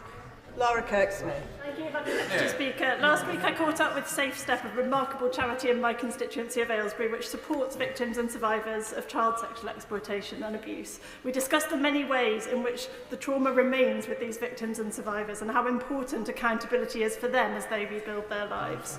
Madam Deputy Speaker, my constituents who have suffered this appalling abuse need closure and they need change, and I pay tribute to the Minister for her vital and persistent work to this end, including the work to establish the 5 local inquiries. Can she set out some further examples of what areas like mine can do to ensure that the vile perpetrators are brought to justice? I thank my honourable friend. What I would say is that the Grooming Gangs Task Force that will work with local police force areas, the whole point of it is that it will go into work operationally with local police forces to ensure best practice. That has then led to this increase of nearly, since it was set up, 1,100 arrests in group-based child sex abuse. And so there is a huge amount of resource in that centre, and I would encourage local areas and local police forces always to be working with them. Jim Allister. Madam Deputy Speaker, surely there is something fundamentally flawed with the process of local inquiries if the option of holding the inquiry rests with the defaulting authorities. And isn't there equally something out of kilter with the government's approach to public inquiries, when at this moment it's about to spend up to tens of millions of pounds on a public inquiry to meet the political demands of the Finucane family, but denies a national inquiry to this national scandal of child rape gangs? I thank the honourable gentleman. I won't answer the point that I think strays slightly from this particular urgent question, but what I will say is I wonder if he has read the 200-page document of the National Inquiry into Group-Based Child Sexual Abuse that already exists and had statutory powers. And if not, or I say to anyone in the House, I would really, really encourage people to do that.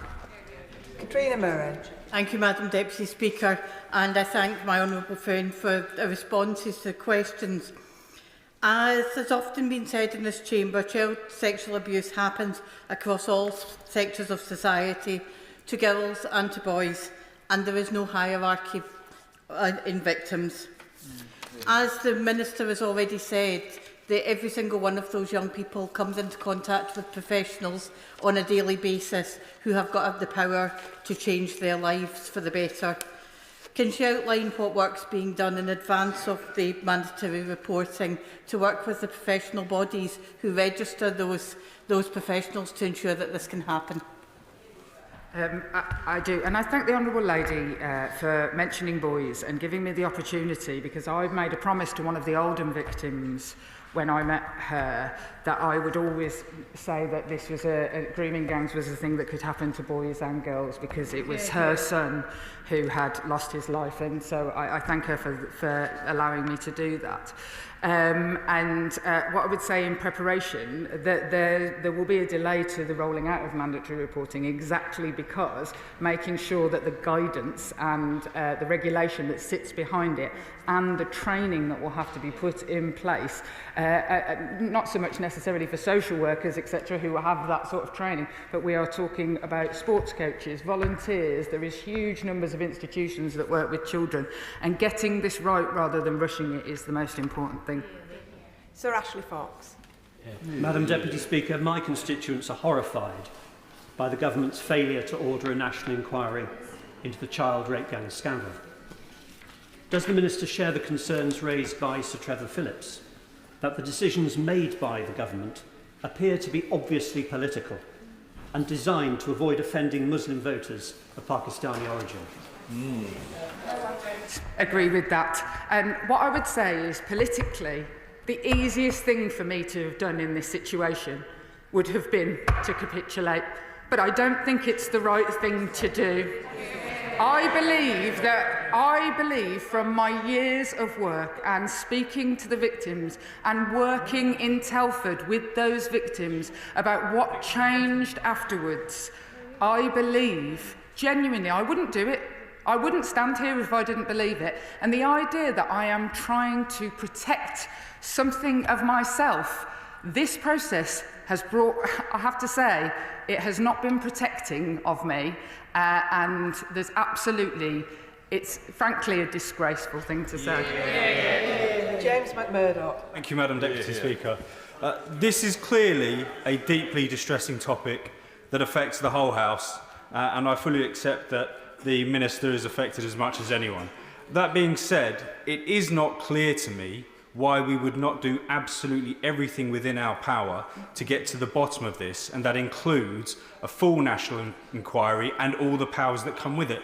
So would you please explain to me why we won't have that and why you see us having that as capitulating?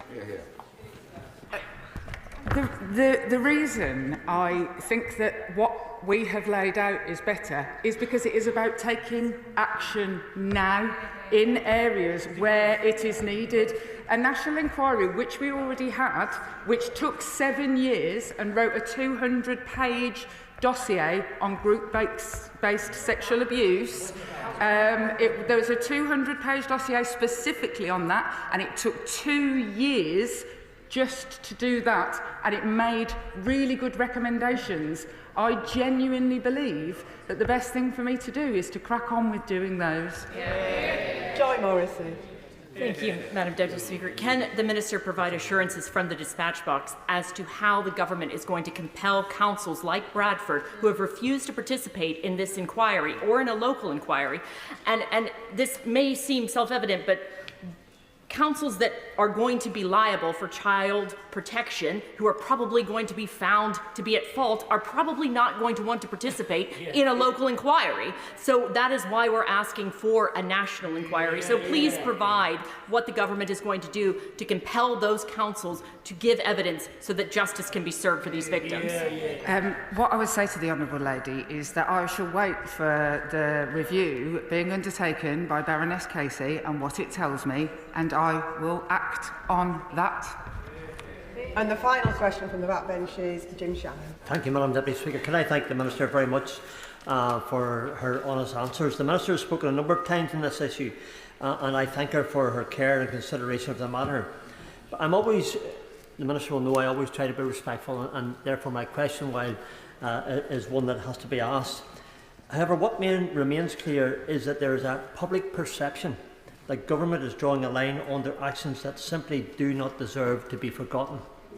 In order to learn the lesson that these dreadful actions need to teach, I believe we need a full and open investigation, and government needs to and must pacify the general public.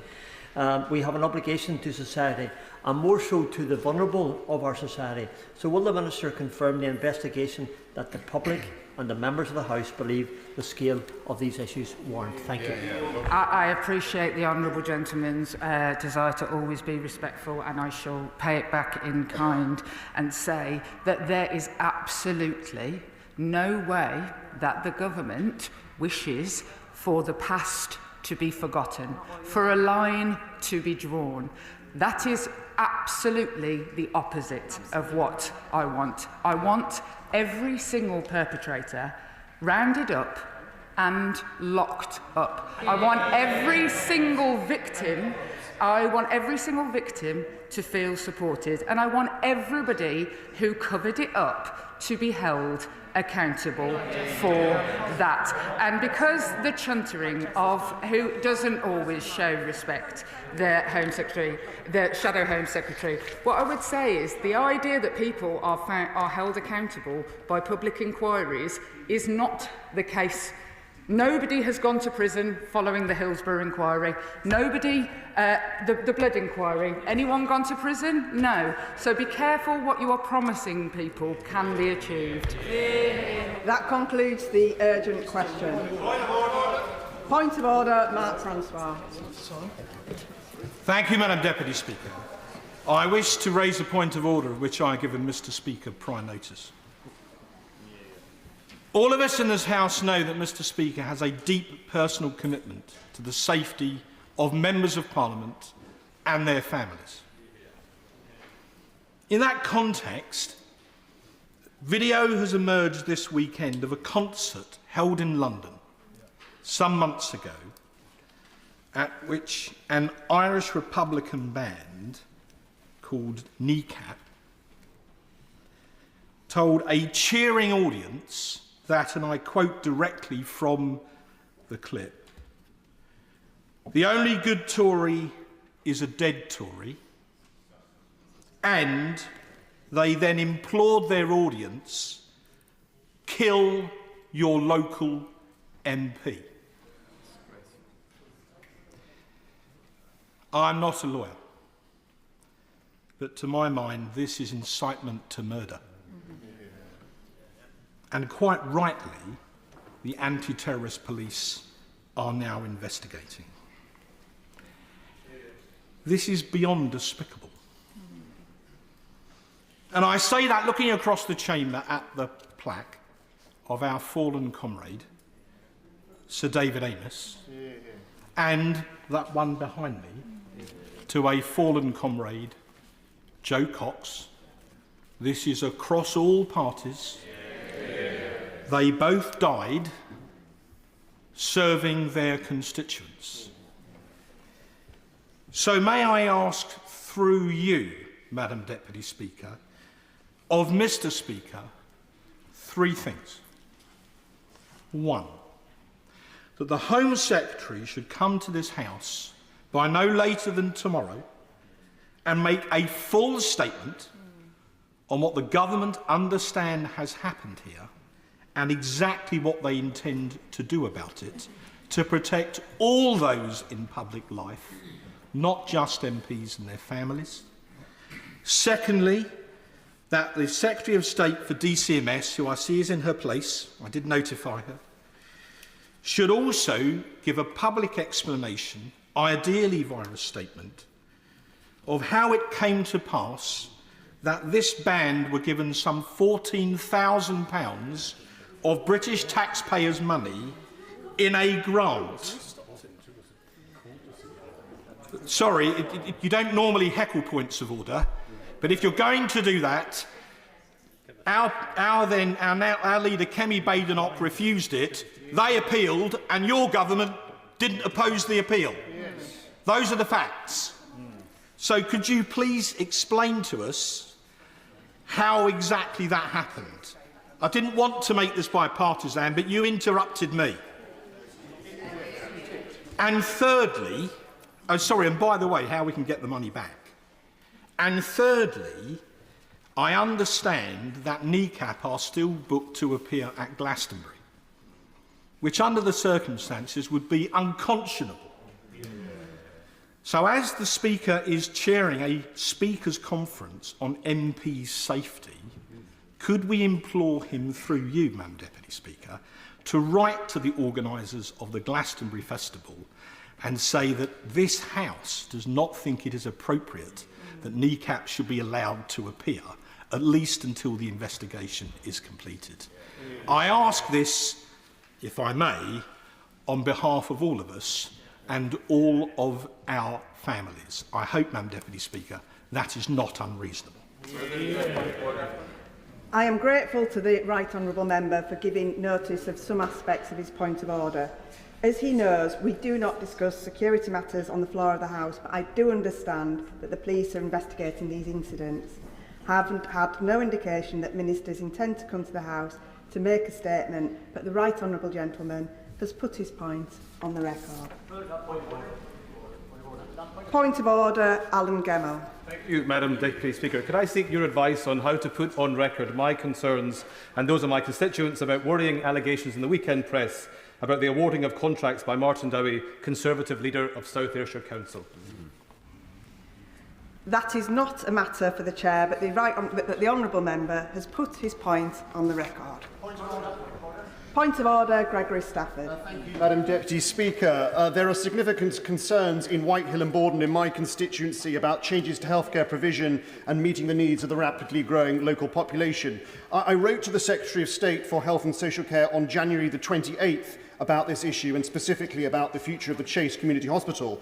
I've sent follow-up emails, but 3 months to the day later, I have still received no response to that letter. The refusal of the Secretary of State to engage with my constituents on this matter is concerning. So I seek your guidance, Madam Deputy Speaker, on securing a ministerial response about the proposals.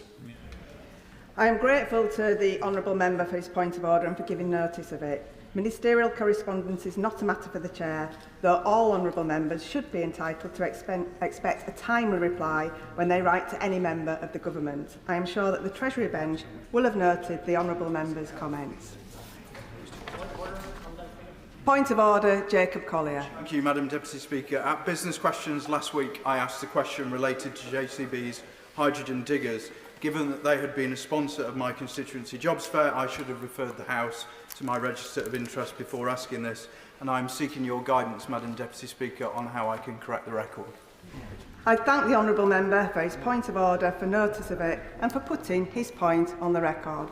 Point of order, Jim Shannon. The point of order of the honourable member for Raleigh and Whitford. Just to say that we in Northern Ireland are particularly concerned about the threats to Conservative MPs or indeed any MP in this House, but we're also concerned about their funding, whether they get funding from here, whether they get funding from back home from some councils or whatever.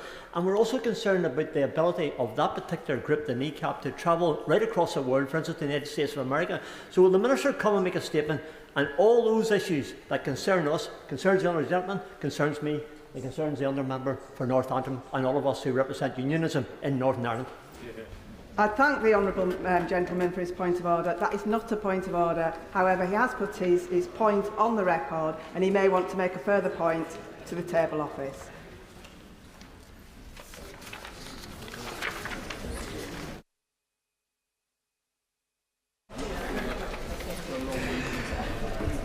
Thank you. Thank you. Nothing needed to say, but give us a moment.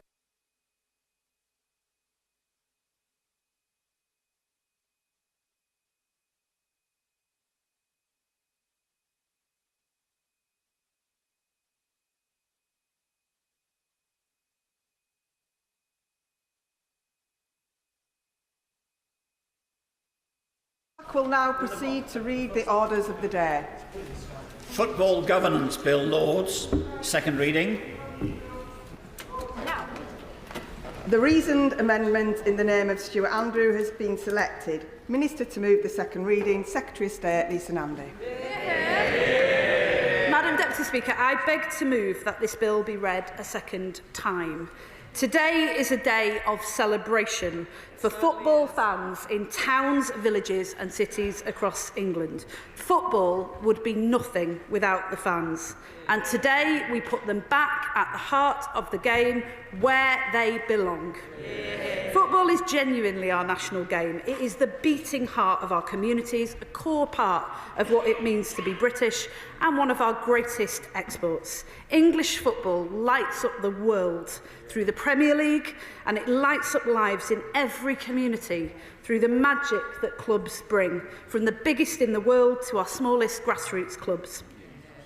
But across the footballing world, while we celebrate the global success of the Premier League, at every level there is deep, deep concern about the fragility of the wider foundations of the game, which threaten the global success and the success of the whole game itself. Since 1992, 60 clubs in the top 4 divisions have been plunged into administration. And behind that is the stark reality that fans have lived with for too long of being just one bad owner away from collapse. In my town, in Wigan, we are no strangers to this. In recent years, we have fought 2 long, lonely battles to save our club. And what I saw and learnt in those long and difficult months appalled me. Rogue owners, asset-stripping administrators, fans who were put last when they should have been first. In Reading, Fleetwood, Derby, Morecambe, Macclesfield, Chester and Bury are fans who have lived with a daily drumbeat of anxiety as leagues failed to come to agreement, owners came and went, and the systems set up to protect the fans failed one by one. We promised those fans to put an end to this, and today we make good on that promise by bringing to this House this historic piece of legislation that has been far too long coming and putting fans back at the heart of the game where they belong. That's great. Can I congratulate my honourable friend for bringing forward this bill and in strengthening the previous government's bill, particularly on financial sustainability. Football clubs are not only beating hearts of our communities, they also give a lot back to those communities. And as a former Houses councillor, you will know no club is better at that than QPR. QPR, the Community Trust, and its chief executive, Andy Evans, who are fantastic and do wonderful work in some of the poorest communities in the country.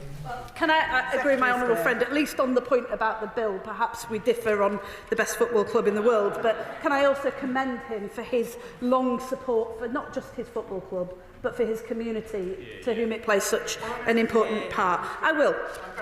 For giving way. Will she take the opportunity, before she goes any further in her speech, to pay tribute to Dame Tracy Crouch, whose work in government has laid the foundations for what the Minister is talking about now? And would she also say that it would be a pity if this was mired, since independence should be at the heart of everything we do, with another story about Labour cronyism? Secretary of State. Well, I will unreservedly pay tribute to Dame Tracy Crouch. Without her tenacity and determination, we would not be standing here today with this bill in such good condition in front of the House. We owe her a great deal, and so does every football fan in the country. And it's been a source of pride to me that through its inception, from the moment the fan-led review began, that this has been a cross-party endeavour until today, and I'm grateful for the relationships that we've been able to forge across the House in order to get us here. But let me address this question of the Independent Football Regulator Chair head on, because David Cogan is by far one of the most qualified people in football to take up this role. Well, the honourable gentleman likes to chunt it, but perhaps he might want to listen just for one moment. I know it's not his normal mode of operation, but just give me one moment, because not only is David Cogan negotiating billions of pounds worth of broadcasting rights and advised the Premier League, the EFL, UEFA, the NFL and the Scottish Premier League, amongst others, but also he was on the list that I inherited from the previous government, who had headhunted him directly to ask him to apply for the job. Not only that, but top of the list was somebody who had donated over £50,000 to the Conservative Party. So I will take no lectures whatsoever from the other side. No, I won't take the honourable gentleman, because I think a period of reflection, a bit of humility, might be welcome from the other side. They are embarrassing themselves, Madam Deputy Speaker, and it's about time that they sat and listened and reflected on how this is perceived by millions of fans across the country. Now, Madam Deputy Speaker, we should be ashamed that this has taken so long. It's been 14 years since parliamentarians first called for urgent change. It's been 5 years since Bury FC collapsed, sending shockwaves through English football. It's been 4 years since the European Super League forced politicians to end years of violent indifference. It's been 3 years since the Crouch Review called time on a system that has let fans down for too long, and it's been 2 years since the member opposite introduced the bill to Parliament, calling it a landmark moment for fans. I will. I refer members to my register of interest. I congratulate the Secretary of State. For bringing this bill to the House today. I hope the House will join me in congratulating Bury FC, the Mighty Shakers, for their historic first promotion since the club's no-fan-fault eviction from the Football League. We love a comeback in Bury and know all too well of the devastating impact when football clubs forego good ownership and standards. It's why the government's right to deliver on its promise of an independent football regulator, a consequence in no small part because of the trauma we experienced. So will the my honourable friend support my call for the new regulator's home to be in Bury. My honourable friend is a big fan of a comeback himself, as this House knows. And can I also declare an interest? Because my stepdad was a lifelong season ticket holder at Gig Lane, and I know that I would speak for him were he still alive when I thank the honourable gentleman for the tireless work that he did while the Conservative government stood by and did absolutely nothing while his club was allowed to collapse. He worked tirelessly with fans in the community and has been able to throw open the doors of Gig Lane to fans again, and I'm grateful to him for that. I'll just make a tiny bit more progress and then of course I'll take the honourable gentleman. The time for inaction is over. We've known for so long that for English football to prosper, it must be sustainable, and that is what this bill does. We promised it, we're doing it, and we ask everybody today who cares about the future of football to back our fans, back our game, and back this bill. Honourable friend for giving way. I welcome Bury FC's revival, just not least because then Rochdale can beat them again in the local derby. On Saturday I was at Spotland to see Rochdale clinch a playoff place for the National League, and thanks to a 5-1 win over Hartlepool FC. And I have to say that actually many of the people there knew it was a superb achievement precisely because a year ago we were threatened with financial collapse. And there was a poignant moment too at the game though, because we all remembered the death of Joe Thompson, who was we lost him to cancer. He was aged just 36. His work has been carried on by the cancer charity locally, Team Thompson. And I have to say that that epitomises everything that's great about our game. The fact that we're at the heart of the community, the fact that giving something back with players like Joe. Does she agree with me that people like Joe are everything that's great about our English game, but also about the need to make sure that smaller clubs have a reverse of the inequity in the game nationally? Can I thank him for that, and can I take this opportunity as well to add my voice to his and to pay tribute to Joe. All our thoughts are with his family and the community. That shows exactly why this matters. And may I say that this also shows why up until today this has been a real cross-party endeavour backed by members on all sides of the House. And against that backdrop, can I just take this opportunity to say that this is an absolute embarrassment. Because with the exception of stronger protections for fans, which the party opposite supported, this bill, which he is opposing, is the bill he introduced. This is the light touch regulation system which incentivises football to get its own house in order that only a few weeks ago he was championing. In fact, not only is it light touch and pro-growth, but we've actually written those measures onto the face of the bill, something the party opposite failed to do when they were in government. He should be thanking us, and he should be welcoming the strengthened provision in the bill. Madam Deputy Speaker, this is a proportionate approach which rejects one-size-fits-all so that those with the broadest shoulders bear the greatest burden. How should he know that? Because he presented it to this House. And only a few weeks ago, he was busy endorsing it. This is the bill that every single one of them supported at the election.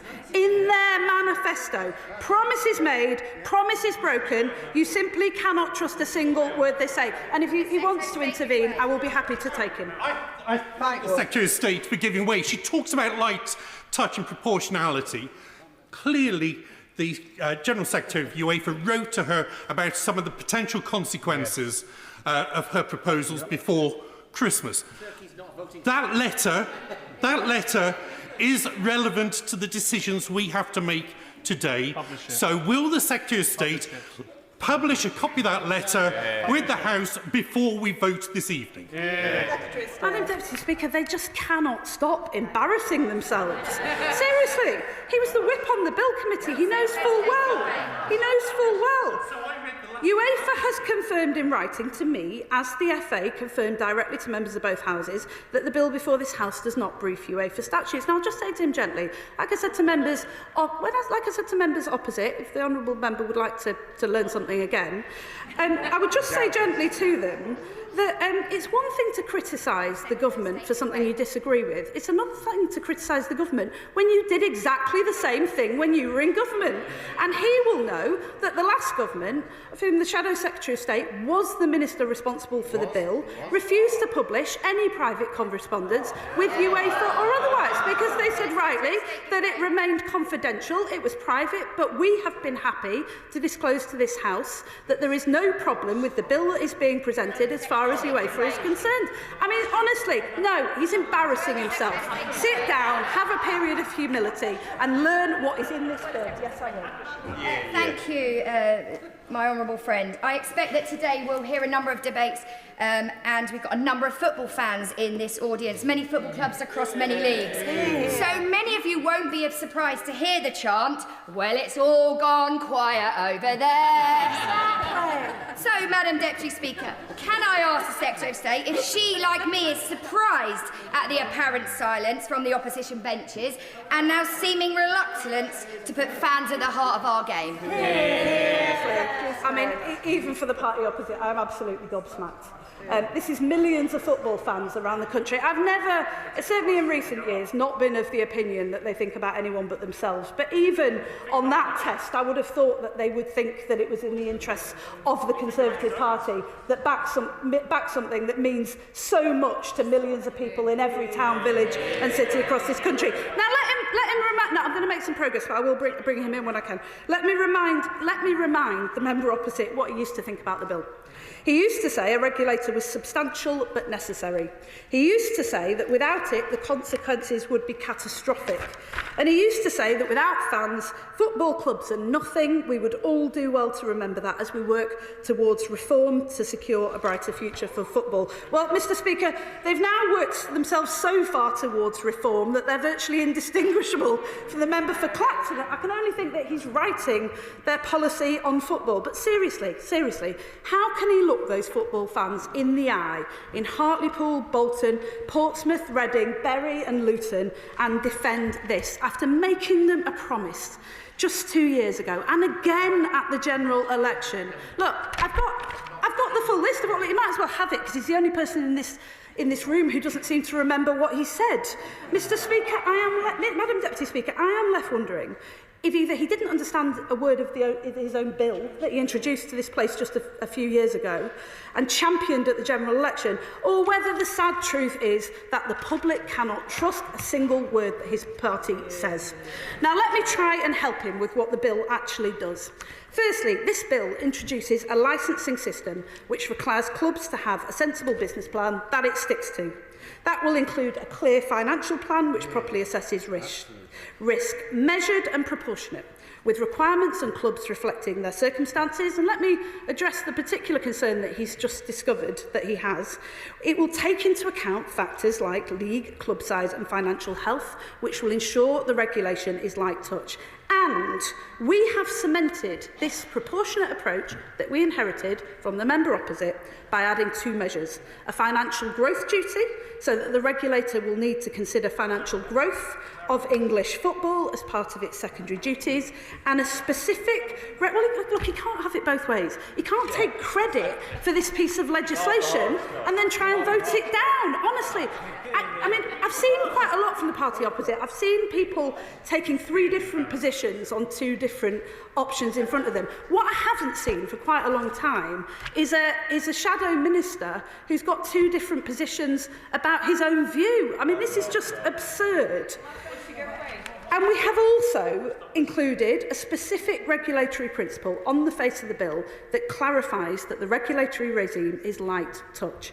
This will provide the clarity and certainty that will prevent any unintended consequences of deterring good owners from investing in our clubs. I will in a moment. The Sports Minister and I have worked closely with clubs at every level to produce legislation that is clearer for prospective owners than the system that exists at present. And we are confident that this is the stable environment that will drive more investors with a long-term prudent approach into the game. I will happily give way.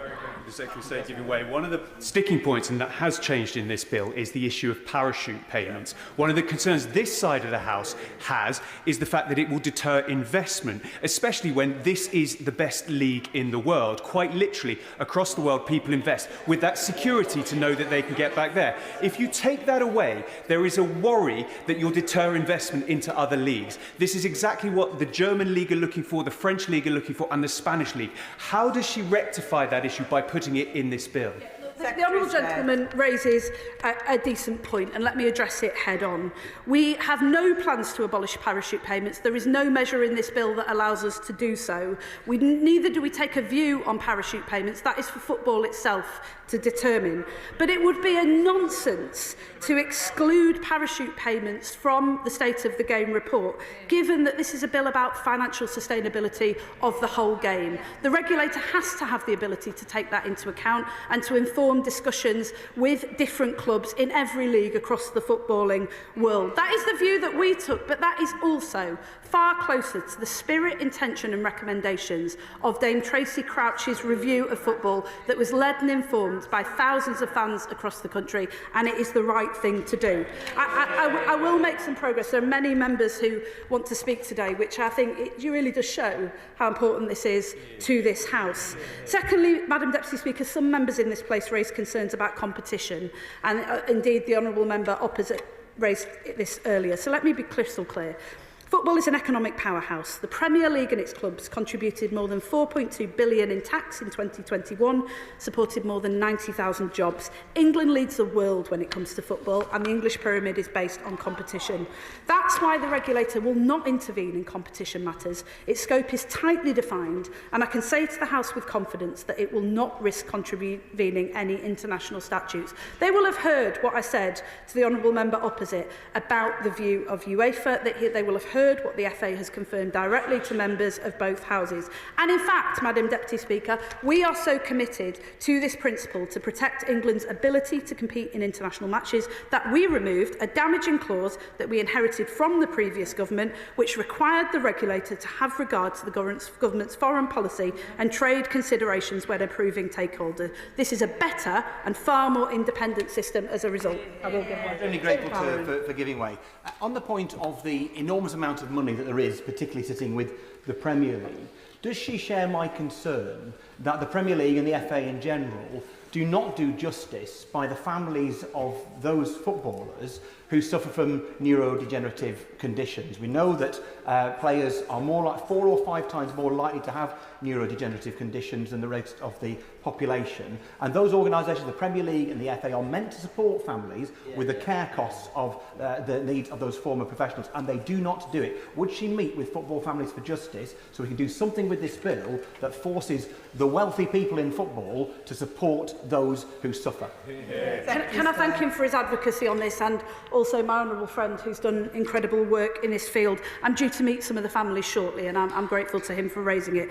Madam Deputy Speaker, I'll try and make some progress because I know how many people want to speak, and particularly to raise the situation of their own clubs and communities. On financial distributions, it is our strong preference football is able to reach its own agreement on broadcast revenue distribution, but regretfully, as the House will know, since 2019, when the last deal was struck, no agreement has been reached. That is why we agree with Dame Tracy Crouch that clubs must have a safeguard in these circumstances, and the bill sets out a backstop power. It's been explicitly designed to incentivise industry to come to its own agreement, and restored the right of the regulator, to, as we've discussed, to consider all elements of club finances, including parachute payments. Madam Deputy Speaker, by definition, a backstop is a measure of last resort. As such, we've strengthened the measures in the bill to ensure the regulator will only have the power to intervene as a last resort. We've also been clear that the regulator will need to publish its State of the Game report before the backstop can be triggered, so all parties have a clear and common understanding view of the problems which should be addressed before engaging in mediation. And finally, I recognise that the exact process of how the backstop should work has been a matter of serious and considered debate in the other place, with thoughtful suggestions given by Lords Burt, Pannick and others. We are confident that we have proposed an effective mechanism, but we appreciate the constructive and thoughtful debate on this matter. And ahead of this bill's committee stage, we will consider if there are sensible ways to improve the process and ensure we present the best possible option to the House. I will. Thank my right friend for giving way. Can we just come back to the position of the party opposite on parachute payments? How much I welcome the fact that the government now has not ruled out taking parachute payments into account when the regulator does his work. Because what the party opposite is saying Is there going to be a state of the game report? And the whole purpose is surely to look at the health of the football pyramid as a whole. And before that report takes place, the opposition now want to rule out the regulator being allowed to take account of parachute payments. That is a nonsense when 80% of the help the Premier League give to the rest of the league is now going in parachute payments. That's a nonsense. At least it ought to be considered for the future. Thank you for his intervention and very much support what he says. Finally, fourthly, Madam Deputy Speaker, let me touch on owners and directors tests. Football clubs are the pride of our towns and cities. New owners bring important investment, but they're also the guardians, the custodians of clubs that have stood at the centre of our communities and our lives for over 100 years. Fans grow up attending matches with parents and grandparents, only to later take their own children and grandchildren in turn. These are clubs that are handed on from one generation to the next. Institutions that, as the member for South Herefordshire once wrote, help to shape and define us as we help to shape and define them. They are too important to be used as playthings by people who have no stake or care for the community that owns them. That is why the bill introduces a fitness test for owners and directors, a source of wealth test for owners, and a requirement for adequate financial plans and resources also for owners only. Prospective owners and directors will have to pass these tests before buying or joining a club. Incumbents will not be automatically tested, but the power exists if there is concern about their suitability to remove them if found unsuitable.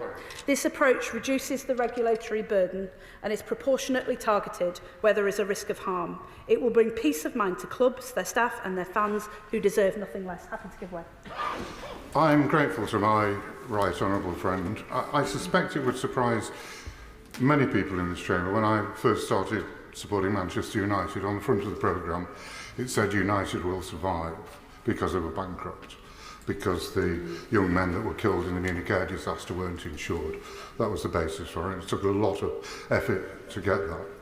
What I find defective in the bill, when my right honourable friend is talking about directors and right and proper people, I think I could speak for every single Manchester United fan at the present time if it doesn't enable the fans at the centre of things to get rid of the Glazers who are sucking money out of Manchester United to support shopping centres in Florida. It's a defective bill. I'm grateful to him. We have purposely set a high bar for incumbents, but it is right that the power exists. And finally, Madam Deputy Speaker, I want to turn to the most important people, the fans. I said at the outset that the bill maintains a tightly defined scope focused on financial sustainability and safeguarding heritage, and it will continue to take a light touch, targeted and proportionate approach. But it's a new season and there's a new manager.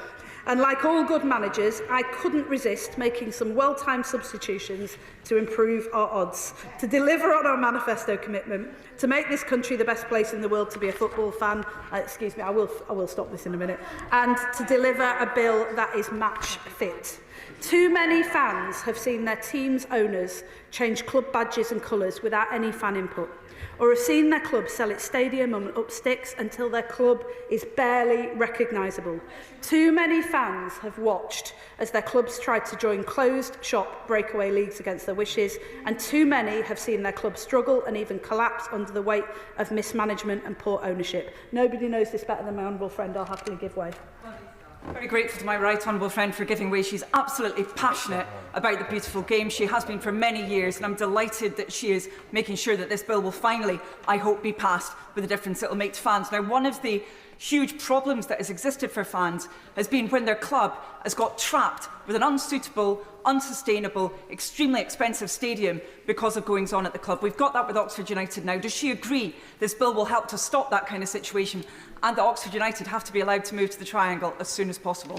I'm sure she will continue to fight for Oxford United and for all of their fans. And I would say to her that we've explicitly included provisions in the bill to ensure that there are protections for fans around club relocation and the sale of stadiums. I know from my own experience at Wigan Athletic that is one of the only reasons that we still have a club, is because the council had a covenant on the land which prevented the stadium from being sold when we were administration. Happily give way to my honourable friend, and then I'm happy to take the gentleman up. Right honourable friend, I know she's making a fantastic speech and commend her for that, but can we also commend the good owners of football clubs, such as the Frank Rothwell and his family, who've made such a difference reference to Oldham Athletic, but not just is he ploughing all his money into the club, he has raised millions for Alzheimer's research. So could I associate myself with the comments of the member opposite around the family Football Families for Justice and what they're trying to do around getting an independent, comprehensive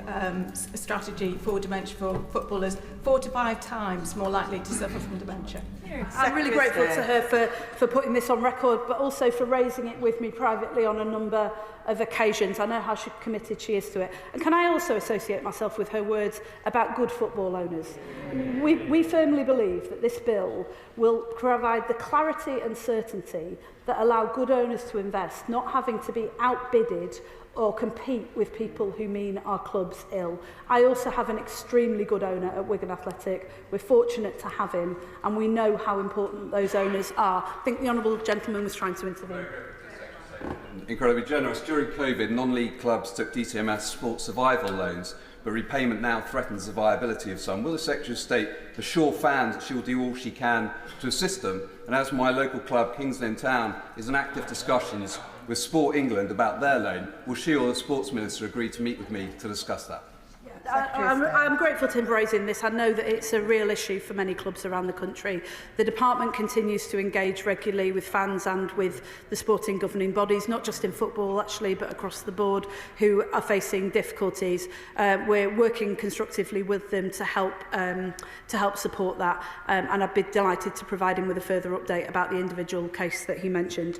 Madam Deputy Speaker, we are determined to meet our commitments and promises to fans, and we have improved the bill to explicitly require clubs to provide effective engagement with their supporters, to consult fans on changes to ticket prices and any proposals to relocate their home ground.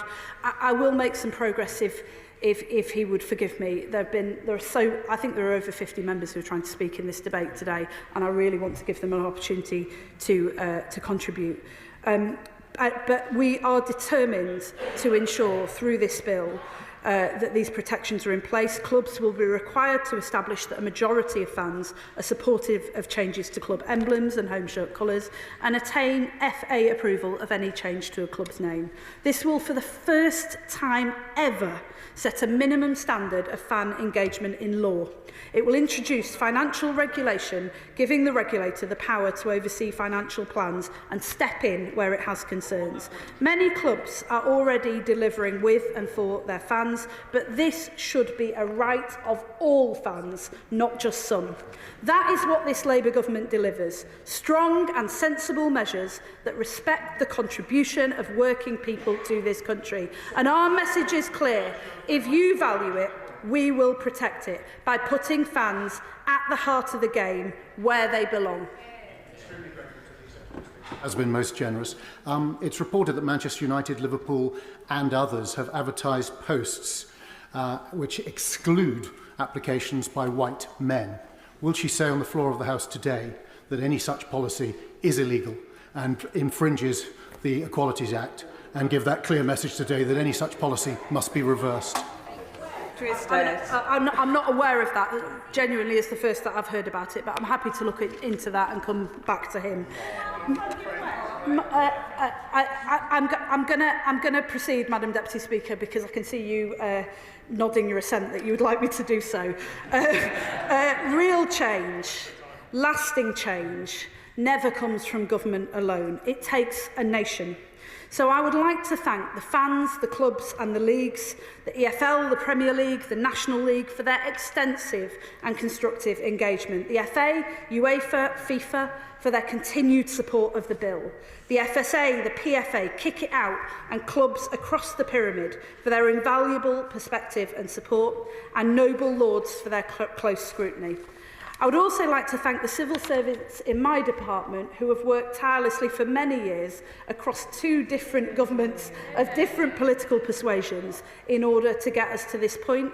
And most of all, I would like to thank one woman without whose passion for football and its fans, her relentless drive and determination to make good on this long-held promise, we would never have reached this moment, Dame Tracy Crouch. This is an effort that has united clubs across every league, fans and governing bodies, towns, villages and cities across our country. And until today, even political parties, in our determination to fulfil our promise to fans. For the party opposite, this is genuinely a shameful moment, pitting themselves against fans, clubs and the national game. But for football and for its fans, this is a new dawn. Hard fought for and long awaited, it will give our national game and our much loved clubs the most promising future and put fans back at the heart of the game where they belong. I commend this bill to the House. The question is that the bill be now read a second time. I call Shadow Secretary of State, Stuart Andrew. Thank you very much indeed, Madam Deputy Speaker. And let me begin by offering my congratulations to Liverpool FC on winning the Premiership yesterday, and to those who've been promoted. I feel I especially need to mention two of my former homes, namely Leeds and Wrexham, and I think I can speak for all members when I say that football is a defining part of our national identity.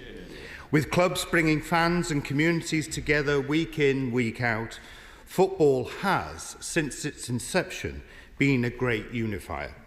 It was a football match that famously brokered a momentary truce on the Western Front on Christmas Day in 1914.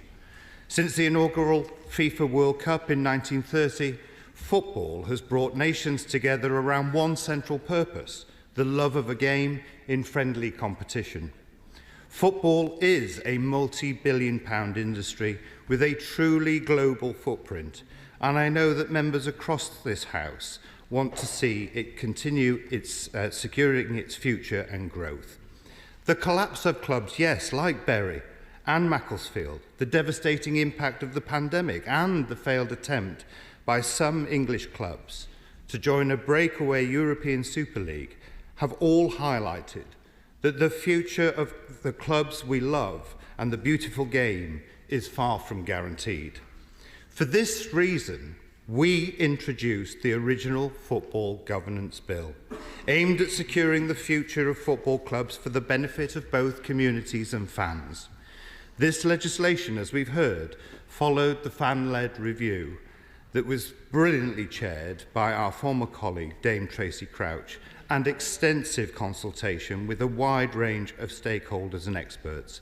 And I too want to pay tribute to Dame Tracy and all those who participated in the process and contributed to shaping our bill. But it is because of the importance of football, both to our national identity and economy, that we have had to take a decision regarding our stance on this particular legislation. Because when circumstances change, so too will your approach, and things have certainly changed, Madam Deputy Speaker. This is not a decision that we have taken lightly, but after careful consideration of our responsibility to the game, the clubs at its core, and the millions of fans who cherish it, we have reached the conclusion that we must vote against Labour's version of the Football Governance Bill. And that is because the bill we are considering today is not the same as the one we had originally envisaged. It has fundamentally altered to a point where it threatens to do far more harm than good. She says in one breath that it's the same bill, and then in the next breath that she's changed it all. They're almost like saying that Manchester United and Manchester City are the same. Not least the government's decision to appoint a Labour donor as chair of the independent regulator raises serious concerns about political interference in football governance. I'll give way. Getting down to details, he's already praised the Chase Crasser's the review, which everyone has welcomed and supported. Would it now specifically set out the measures in this bill which contradict and differ from what Dame Tracy recommended? Well, the first and foremost, and I'll come on to it, is the fact it's no longer independent. Now, I confess... Yes. I thank the Shadow Secretary of State for... I thank the Shadow Secretary of State for giving way, and he's absolutely making the key point here in that this is not an independent regulator anymore, with the Secretary of State's choice to chair it. Can my right honourable friend tell me that if a Conservative Party donor was being presented by a Conservative Secretary of State, the Shadow Secretary of State, the Secretary of State being Shadow Secretary of State, does he think that she would support that stance, and isn't it one rule for her and one rule for everyone else? Shadow Secretary of State. Well, Madam Deputy Speaker, I will absolutely come on to that point. And you know, when the regulator was being set up, and when you know you are looking for people, you cast the net wide. Of course you do. You want to know who's interested. You want the best candidates. But I tell you something, if any donor of any political party had been put forward to me and recommended to me, and I would have said no. That is the difference. She said yes to a Labour crony, I would have said no. Now, I confess that when preparing and drafting our version of the bill, I went through a whole host of conflicts in my mind. What to include, what not to include. But after months and months of considerable consultations with a wide range of stakeholders, from fans and fans groups, the FA, the Premier League, the EFL, the National League, UEFA, FIFA, and many, many roundtables with MPs from across the political divide, the bill we presented was, I believe, measured and proportionate. Tightly scoped to ensure stability, financial stability of football clubs, sustainability of the leagues, and fans given say over the club's heritage. And the two things that stood out, I will in 1 minute, and the two things that stood out to me most throughout all that engagement I did was this consistent call for it not to be overburdensome and costly, particularly for lower clubs, and that it must be independent like all sports.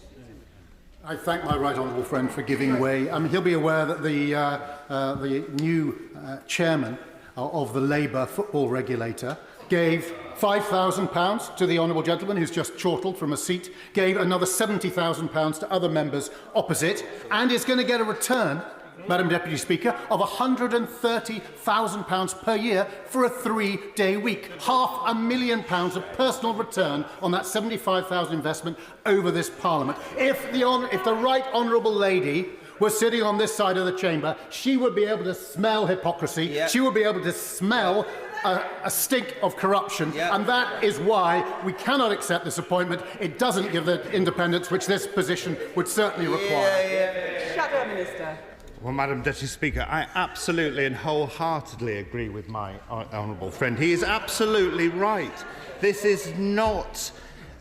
There is... I would point out, from a sedentary position, there are points being made that you shortlisted them. Let me assure this House that I most certainly did not shortlist this gentleman, and even if he was presented to me, there is no way I would have appointed him for precisely the reasons that my honourable friend has made.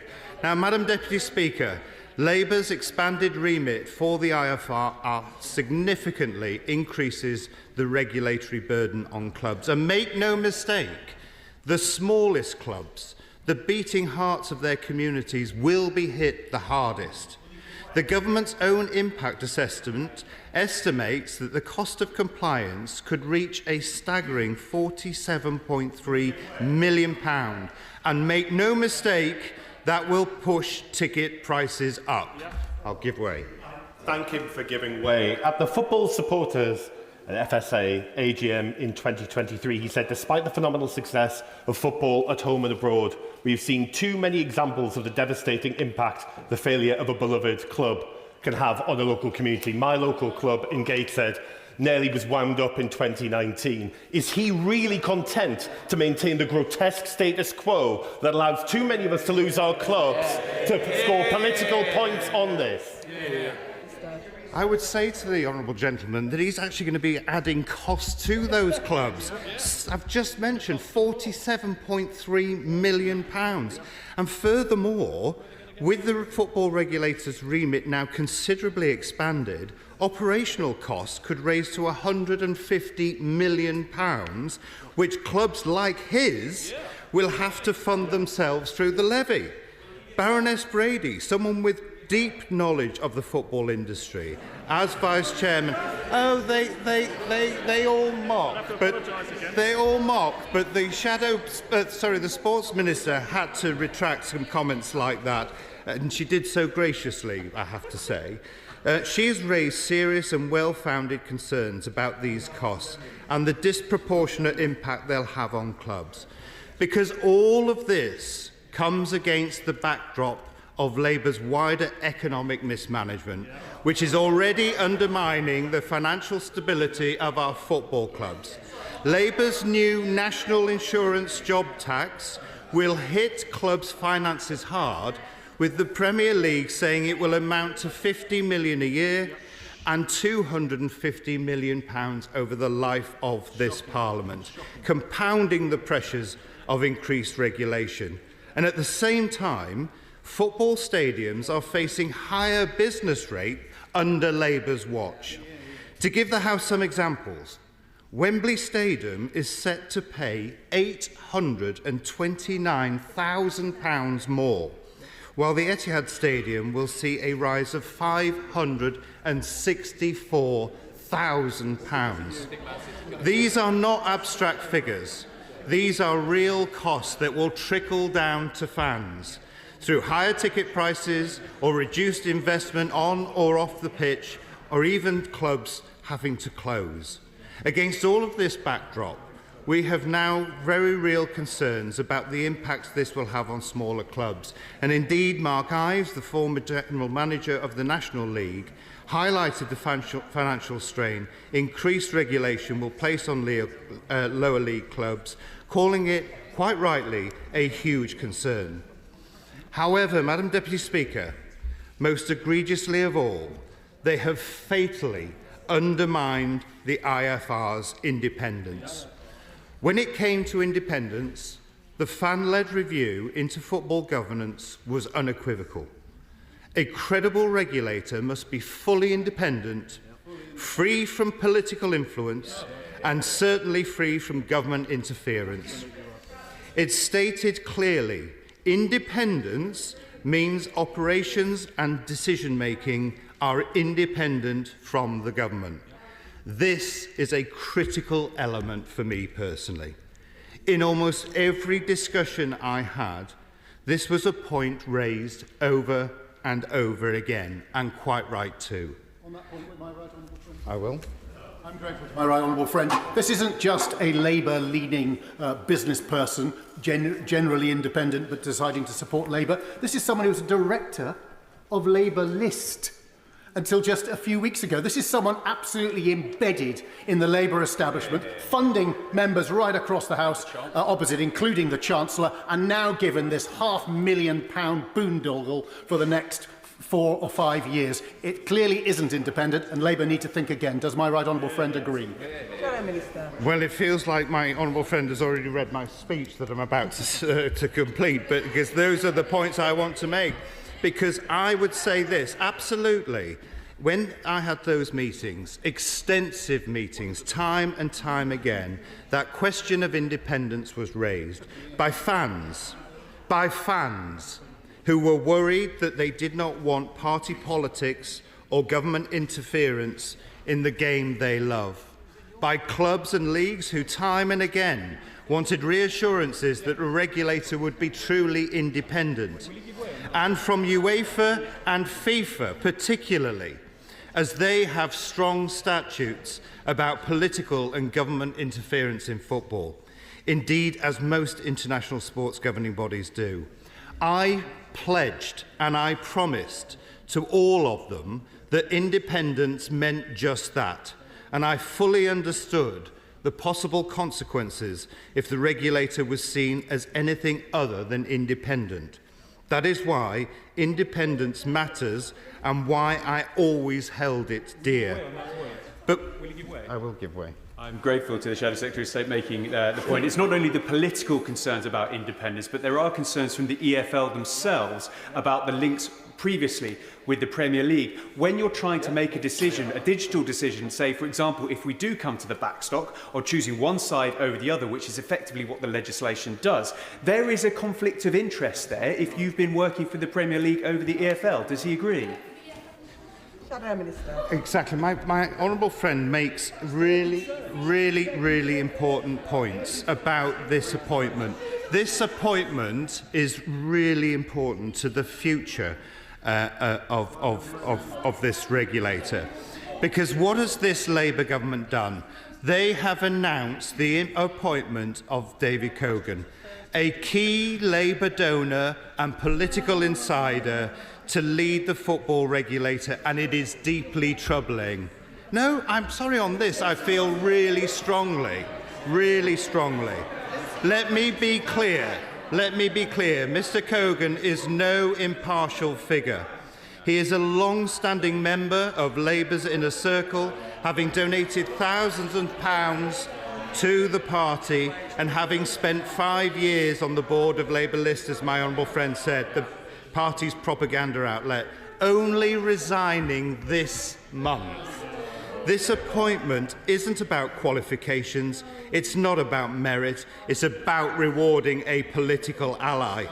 And at the same time, they have totally thrown out any credible claims that the regulator is independent and free from political interference. Football fans deserve better, the British public deserves better, and our national game deserves protection from political meddling. Give way to the honourable gentleman. Grateful to the honourable gentleman for giving away, because he must have been very upset when the previous government appointed Richard Sharp as the chairman of the BBC, not only a former donor to the Conservative Party, but also a member of a think tank. So did he express similar views to his government back then when they made that appointment? Well, Madam Deputy Speaker, the honourable gentleman has just highlighted to us that they went mad about that, but now they're doing it because it's one of theirs. And now media outlets are reporting that even some EFL clubs are now deeply worried about this political appointment. If they are worried, then we should be, and we should listen. Members will recall that this is not the first time alarm bells have been sounded about political interference in football governance. Well before this deeply questionable appointment, UEFA raised serious concerns that England risked exclusion from the European Championship due to concerns that a government-backed football regulator could lead to unacceptable political interference. We understand that a letter from UEFA, and still withheld from members of this House by this government, the General Secretary said one particular area of concern stems from one of UEFA's fundamental requirements, which is that there should be no government interference in the running of football. We have specific rules that guard against this in order to guarantee the autonomy of sport and fairness of sporting competition. The ultimate sanction for which would be excluding the Federation from UEFA and teams from competition. And that was before the government sought to install a Labour crony at the helm of the football regulator. Madam Deputy Speaker, we began this debate by recognising football for what it truly is. Not just a sport, but a pillar of our national identity. Something that unites communities, carries our shared history, and inspires future generations. It is because we care so deeply about this game and everything it represents that we cannot in good conscience support a bill that risks compromising its very foundations and its independence.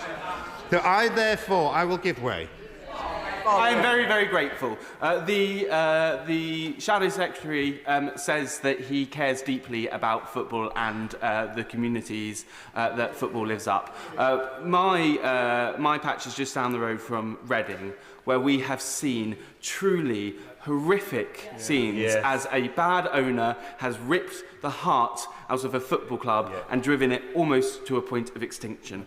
Reading fans back this bill. And they do it because they know that this bill will make it far harder for what has happened to Reading to ever happen again. So I ask the honourable gentleman, why will he not back this bill? Just been explaining why, because this party, this government, have made an independent regulator a party political regulator. I am ashamed that they have done this. I therefore ask the Minister, in her summing up, does she not appreciate that the appointment of David Cogan drives a coach and horses through the independence of the football regulator? Does she not understand that the appointment of Mr Cogan only exacerbates the risk that the introduction of the regulator could lead to England being excluded from European competitions? And will she publish all correspondence received from UEFA that members and fans can be better informed of that risk? And given that there have been so many donations to these members of Parliament, will she publish all correspondence regarding the IFR from number 10 and number 11, given £5,000 was made to the Chancellor? And will she make sure and explain how smaller clubs will have to cope with the increased regulatory burden she has brought? Madam Deputy Speaker, it truly pains me to see what this government have done regarding this issue, playing fast and loose with the independence of the regulator.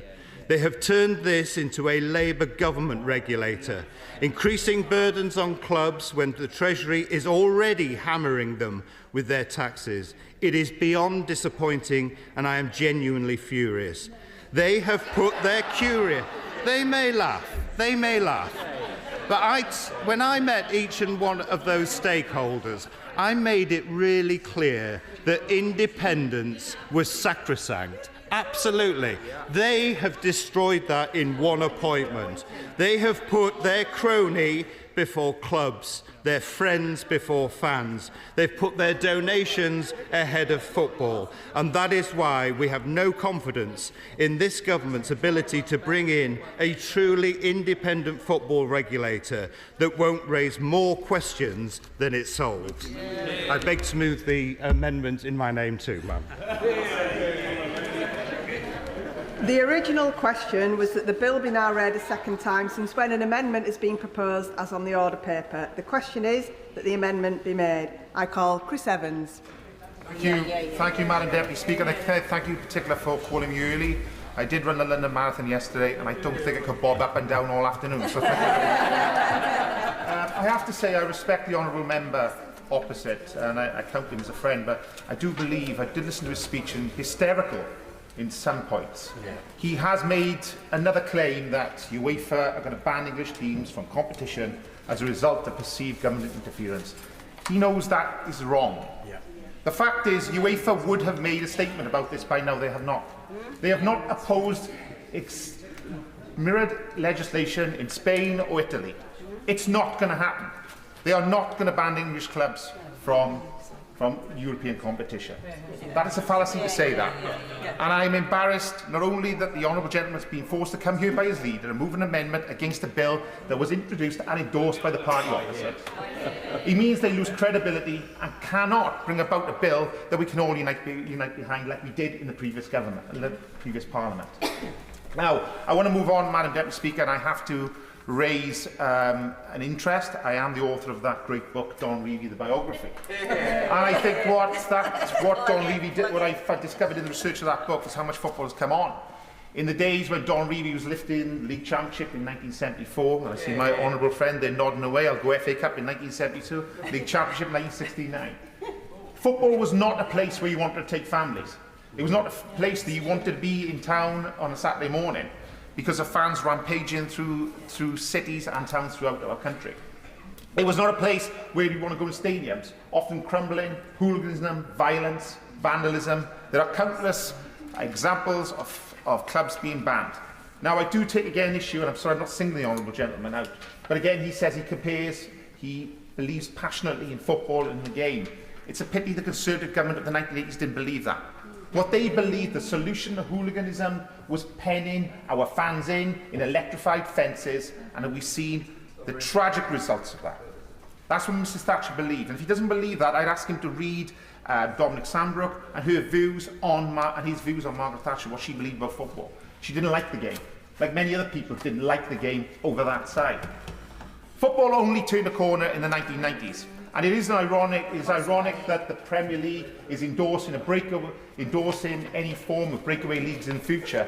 They contain this bill with themselves, or a breakaway league from 1992, when they broke away from the EFL itself to form the Premier League. Although it is a British success story. The Premier League has become the most watched game across the world. 1.5 billion fans in 189 countries watch the game at the moment. The global success story begins at home. 8.8 billion annually in UK GVA, contribute 4 billion in tax, supporting almost 100,000 jobs. This is a success story. And so we turn to Jim Shannon. Can I commend Honourable Gentleman for his wise words and setting the scene so very well? Does he share my concern, the concern that the Premier League is very much a rich man's world, where the tickets for Arsenal, for instance, are £1,000 per person per season? I'm a Leicester City man, I declare an interest for that there. The three of us come up, the three of us are going down.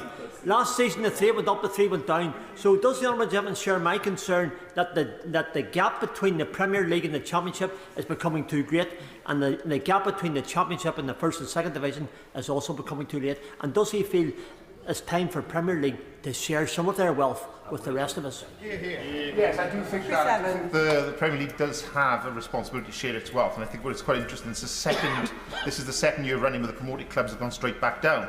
And the gap between, I think, West Ham at the moment and Ipswich is huge. There is no way they were going to breach that with 4 games left in the season. There are issues we have to look at on that. But I will turn now to the bill. The new legislation, I want to say this, even though I'm broadly supportive of the bill, it doesn't mean that I don't have reservations, and I hope today the Minister can bring some comfort to those. The new legislation includes a licensing regime requiring clubs to satisfy the independent football regulator that they have sound corporate and financial governance in place that provides financial stability. Now that's licensing does concern me. The fact is, it's okay for the likes of Manchester United, Liverpool, Tottenham, Arsenal, whoever you want to name in that traditional top 6 bracket. They will have people in place that can bring about a licensing regime, and they will be able to comply with it. Not so if you're a smaller club. This could put unnecessary burdens on them. And therefore, that needs to be addressed within the bill. And I hope the government will bring that about. That is something that needs to be brought about. Sure. I thank my honourable friend for giving way, and my fellow Leeds United supporter, but I raised with him the issue of Leeds United, and he talks about the top 6. Is it not true that Leeds United could have found themselves in the top 6 of the English Premier Division had it not been for bad ownership and bad financial decisions, and that's what this bill seeks to deal with? Of course, Peter Ridsdale's name is blackened in Leeds, and he's also blackened in Arsenal and Barnsley, wherever he's been as well. And I think that Leeds is a very important point. We talk about the glory days of Don Revie, we forget about the early 2000s. We're overspending on certain players, massive wages, where players have been sold and wages were still being paid. It was ultimately in the benefit of trying to bring about success to the club, but it failed. And when it started failing, there was no safeguards in place. So he's absolutely right on that as well. And I do believe, and I do hope, the eternal optimist, that we both will be celebrating the top 4 finish next season, and we'll be back in the Champions League for the first time since 2000. I think the huge issue that I do have with this bill, though, and again, this is a framework piece of legislation. When the independent football regulator does come about, they are going to have to set out their rules and their guidance. This isn't likely to run to hundreds of pages. This is going to take time. So the government must make regulations specifying which leagues will fall under the legislation initially. It also needs to bring about a timetable to ensure that when that framework piece of legislation is written out, it is done in a way that doesn't affect clubs' future. The fact is, a lot of these clubs are small budgets, do have to plan for the future. So I do hope there's a strict timetable put in place for governance, and there's issues that clubs must meet as well. So, now to turn to the concerns about the bill. And I've already talked about the UEFA and the scaremongering from the party opposite about somehow English clubs will be banned from Europe. And I hope that I have addressed that issue. The second is that the owners test might require some current owners to sell their clubs. Although, again, this is scaremongering from the party opposite. This is unlikely. There is possibly some impact on the ownership of clubs in the next few years. The new testing bill develops the test already applied by the Premier League and the EFL to date, and the more significant changes are likely to emerge in the long term, as we see more guidance in the overall approach from the IFR to how it applies to the test in practice. It's also important to bear in mind the bill is focused on the application of the test to new owners purchasing the club, rather than the owners already in place, as my right honourable friend has touched on. However, it is possible that some current owners might find themselves subject to the IFR applying the test if new information raising concerns about the suitability comes to light.